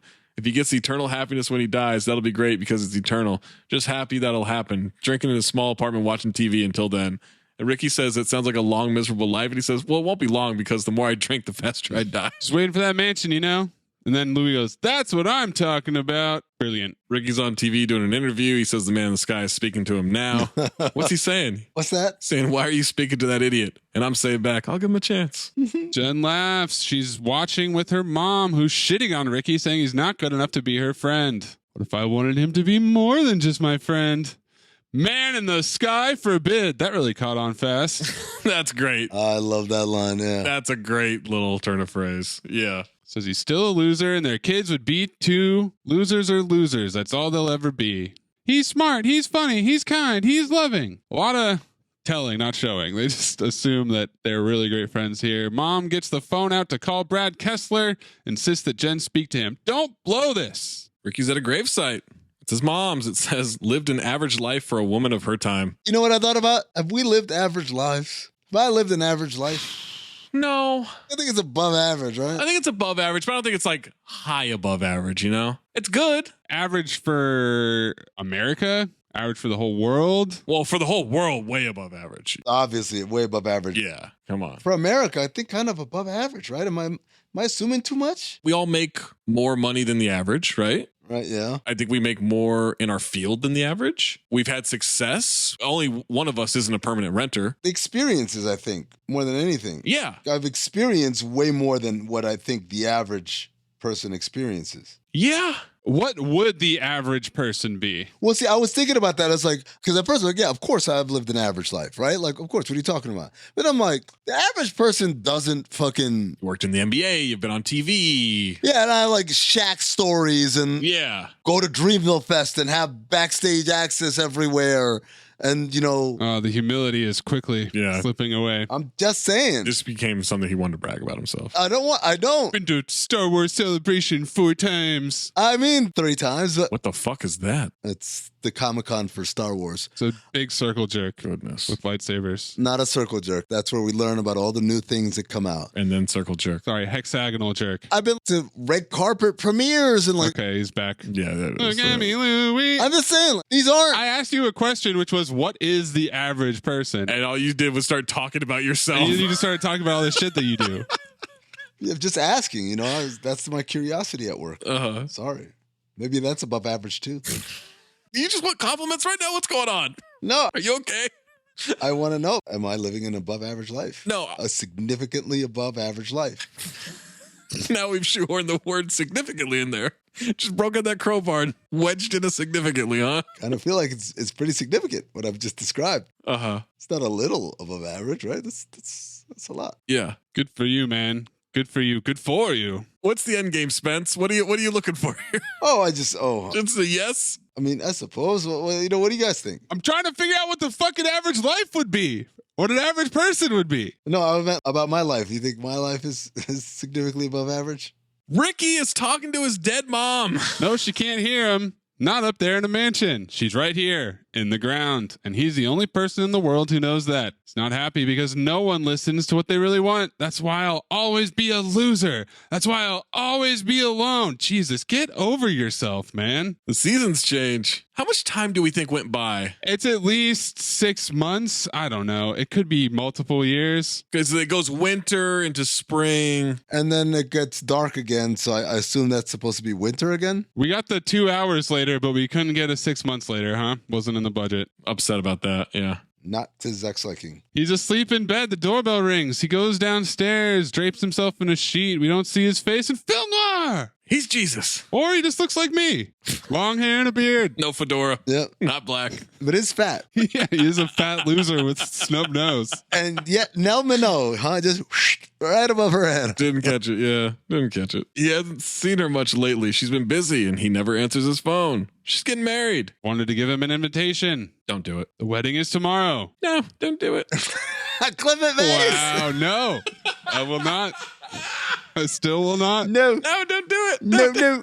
Please, don't marry him. I hope you'll come. Why? It would make me happy. Being around you makes me happy. And why are you marrying him? She only has a certain amount of time. He's an ideal genetic match. Blah, blah, blah. One day she'll be wrinkly, old, and ugly. No, you won't. Not to me. I'll never be ugly. You're confusing me. That's how you get him. She starts to cry and hands him the invitation. He says, have a nice life. Ass off for both of them. Yeah. This is the part where Ricky Gervais really hits that emotional tone of sadness. She's sitting on a bench. She sees a fat kid eating ice cream and 3 kids harass him. She yells, stop that. Enjoying your ice cream, you fat loser? Ask him what his name is. Short Fat Brian. Short Fat Brian. Golden Dumpster, man. That. I forgot about that. And that fucking sent me to the point where that might have replaced the Ed Norton scene for my Golden Dumpster. We got a horse race, boys. Did you see the cereal that Louis C.K. is eating? No. The box says, why diet hungry? Help satisfy your hunger while you lose weight. And it's just like powdered sugar shit. She says, you're more than just short and fat. See, you're Brian with a great smile.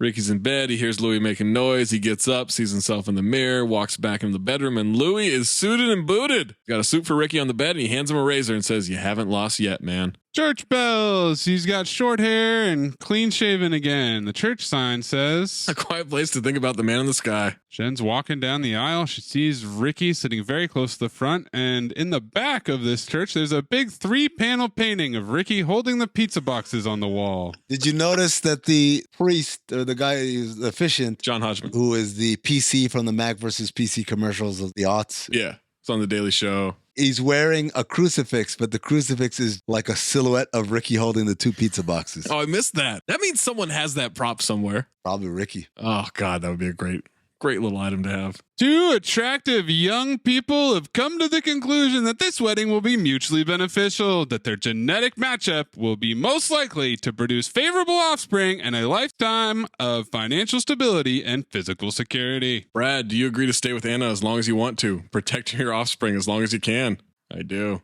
Anna, same question. She looks back at Ricky and she says, I do. Does anybody in this building believe they offer a better genetic matchup to either party? Ricky makes his move. Rob is dismissive. How could you possibly be better than me? She's happy with him. Ricky calls Rob a sperm donor. She's his best friend. Louis thought he was. Not now. He loves her. He says, don't do this. Asks if this is what she really wants. It's the way of the world, Merc. Why?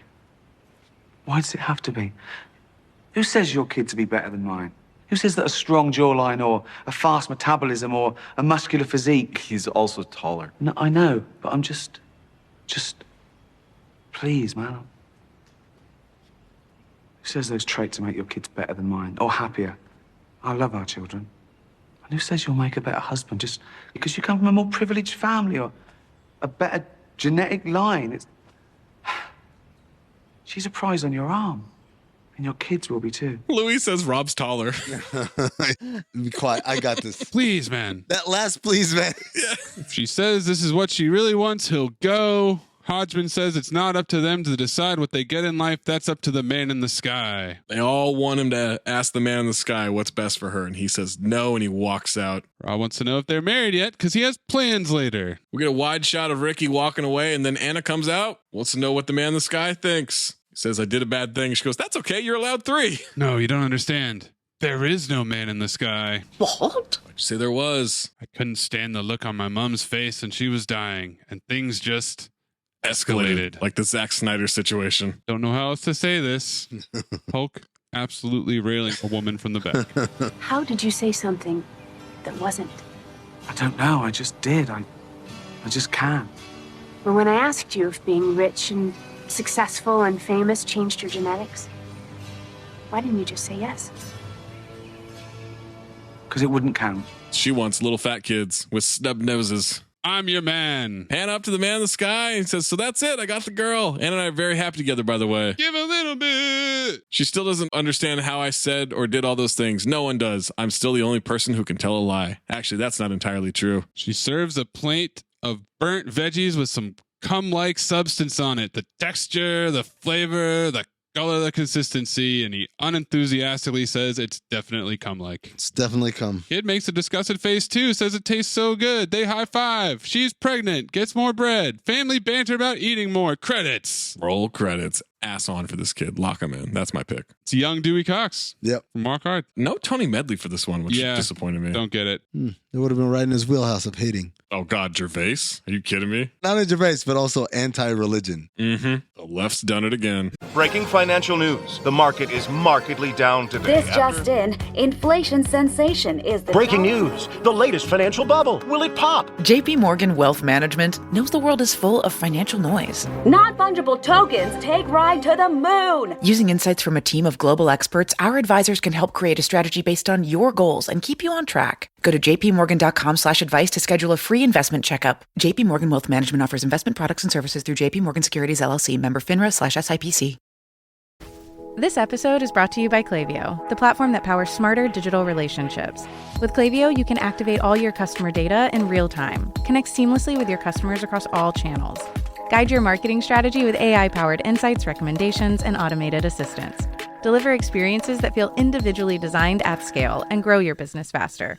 Power smarter digital relationships with Klaviyo. Learn more at klaviyo.com/Spotify. That's KLAVIYO.com/Spotify.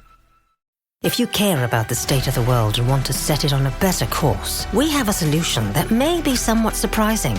Work in finance. At CFA Institute, our programs and courses are deeply rooted in ethical perspective. But we don't just teach. We create codes of conduct and impact key policy issues with global governments and regulators. To join a global network of investment professionals, visit cfainstitute.org/setthestandard today.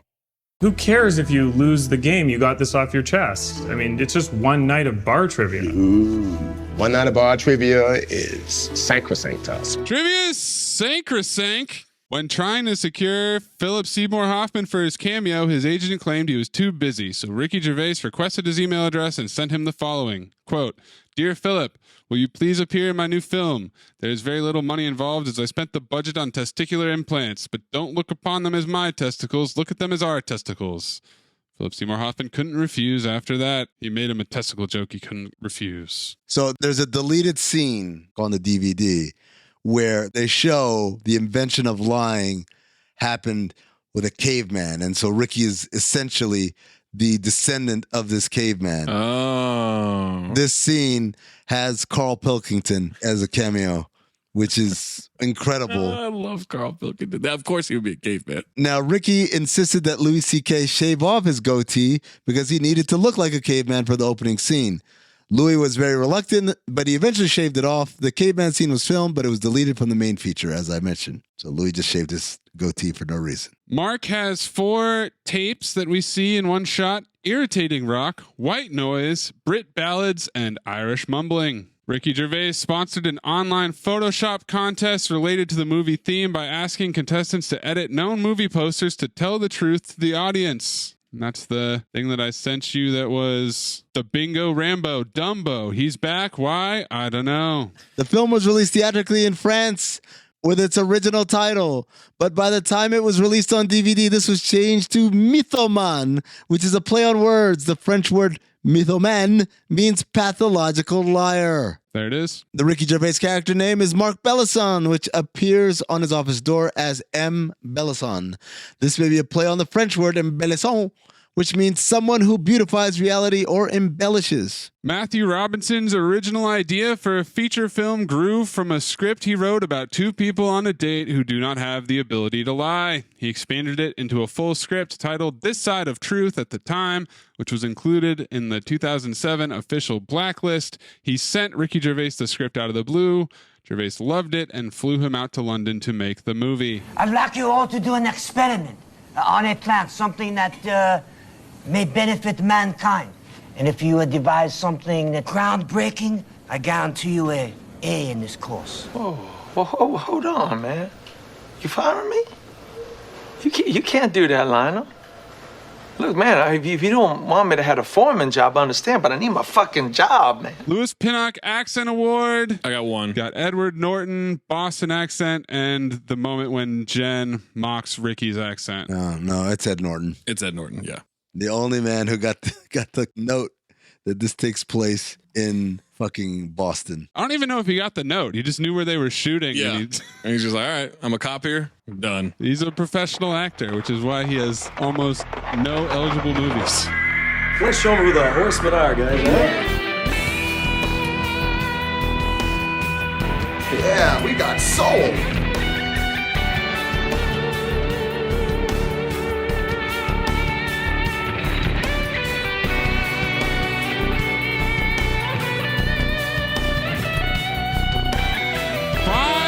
Horsemen, bluntness, lying, obviously, product placement. You got your Coca-Cola, your Budweiser, and your Pizza Hut. Pepsi also. Montage. It's a big montage movie. And genetic match. Oh, no. I got same note 2.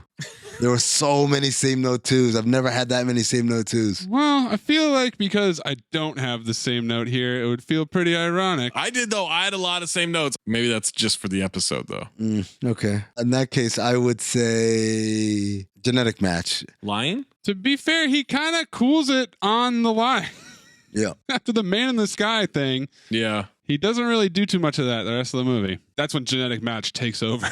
Starts calling isolation. Oh, yeah, because genetic match, we're including little fat kids with snub noses, right? That thing, yeah. Yeah, genetic match. Genetic match turns into Zach LaVine against the Raptors in the play-in. 4-month-old reference. Breathe in through nose, out the mouth. Ass on, ass off. Teddy Rex, Moosey Teddy Rex. Teddy Rex, Moosey Teddy Rex.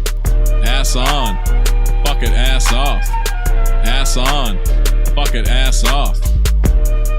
Michael Biehn Memorial Ass On Award. The kid. I had Ricky Gervais anytime he has to be sad. No, you're out of your mind. I didn't think Louis was particularly good in this movie. No, What? Louis great. What? What? What are you talking about? Who's ass on then besides the little kid, Zach? Nobody. Nobody. It's the little kid. Nobody. Stupid McSnubnose. How about that? Just write that in there. What about Short Fat Brian? Was he ass on? No, Short Fat Brian was great. He was good, yeah. I believed he was getting bullied. I believed he was really eating that ice cream and happy to eat it. Like Sean Wayans.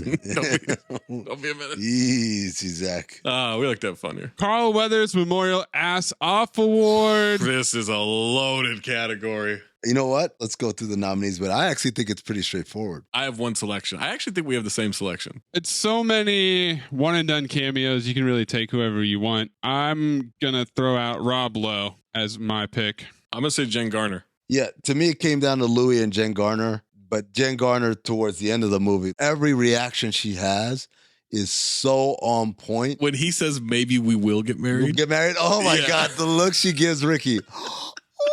She locked it in for me right then and there. It's Jennifer Garner. Yeah, I'm with that. Wow, Amin's giving ass off to a woman. This really is the invention of lying.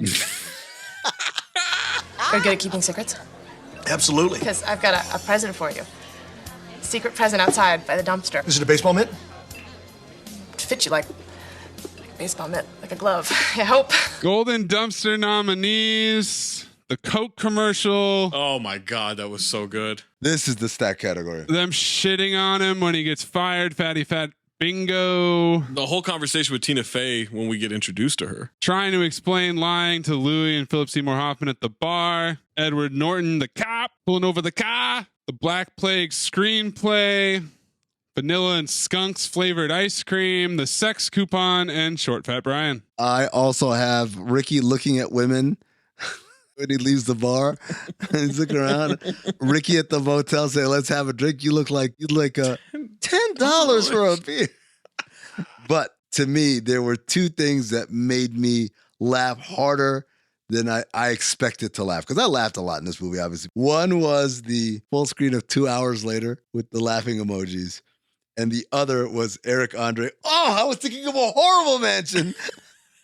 Dog, I laughed so fucking hard at that. But to me, it's between that scene and the bar scene where they're just going rapid fire. Where he says, "I'm black." Oh, yeah. And Louis C.K. says, "I knew it." I knew it. God damn it, man. I want to give it to Eric Andre, but I'm going to give it to that bar scene. I'm going with Rob Lowe and Tina Fey shitting on him when he gets fired. Fatty fat bingo. I'm going to go with Ed Norton. Oh, not. I really thought maybe Short Fat Brian. Yeah, Short Fat Brian, man. Also, I love the moment where he's like, "Shame to waste it," about the sex coupon.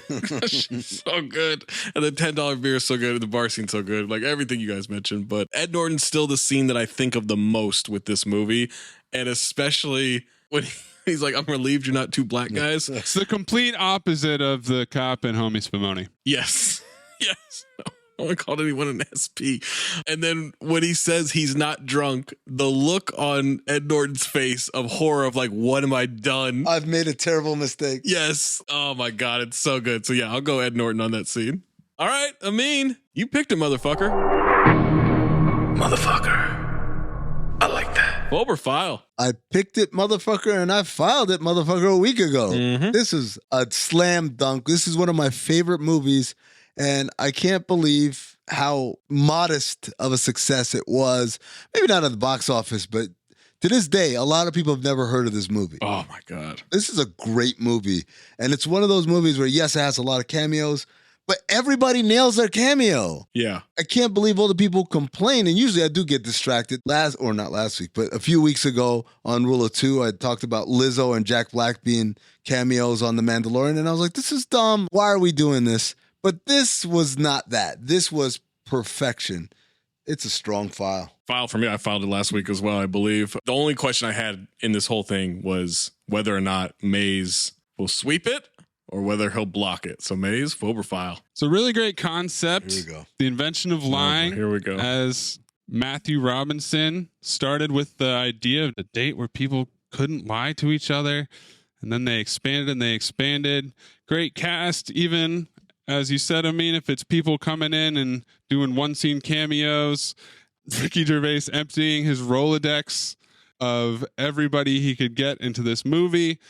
And then we hit the man in the sky bit, and it becomes the invention of religion, and it kills all the momentum. He stops lying. What? Ricky turns into a big mopey dick the rest of the movie. Clip curb mopey dick. You got a mopey dick, yeah. He's up there moping, man. Moby Dick. That's what he is. Moby Dick.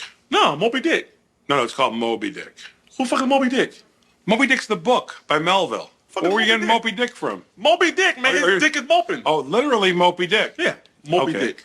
Let's go up and get his mopey ass dick out of bed. Let's go. I like how you operate, man. We hear the phrase genetic match about 1 billion times. We get it. He's fat. That's clear. Look how self-aware he is to make a movie where he calls himself fat the rest of the time. It's a shitty rom-com. What? And I was reminded, watching it again, why this is not a memorable movie to me is because they throw away everything they have going in the first half, and it totally sucks the second half. It's a faux, boys. Sorry. Oh my God. Just a reminder, you filed Bringing Down the House. Oh man, one of the best 2-part episodes we've ever done. Shouts to Juju Gotti. There's no way it's one of the best. It's a great episode. Does Queen Latifah lead the league in fake files?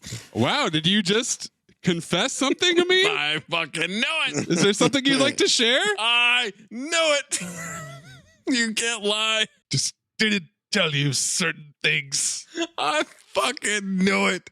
I am even more cemented in I am the only honest podcaster. You just heard it, folks. You just heard it. It was too good of a joke not to. Oh, it's not a joke. There's truth in every joke. Piece of shit.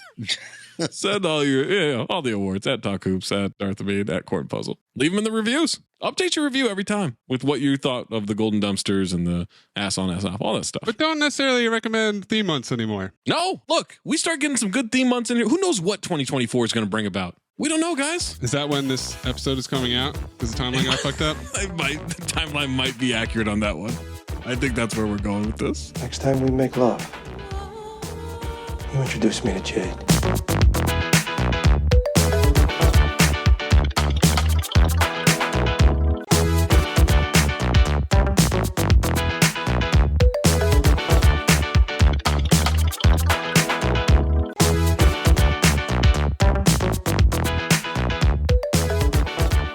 What's next? It's my pick? No. Nope.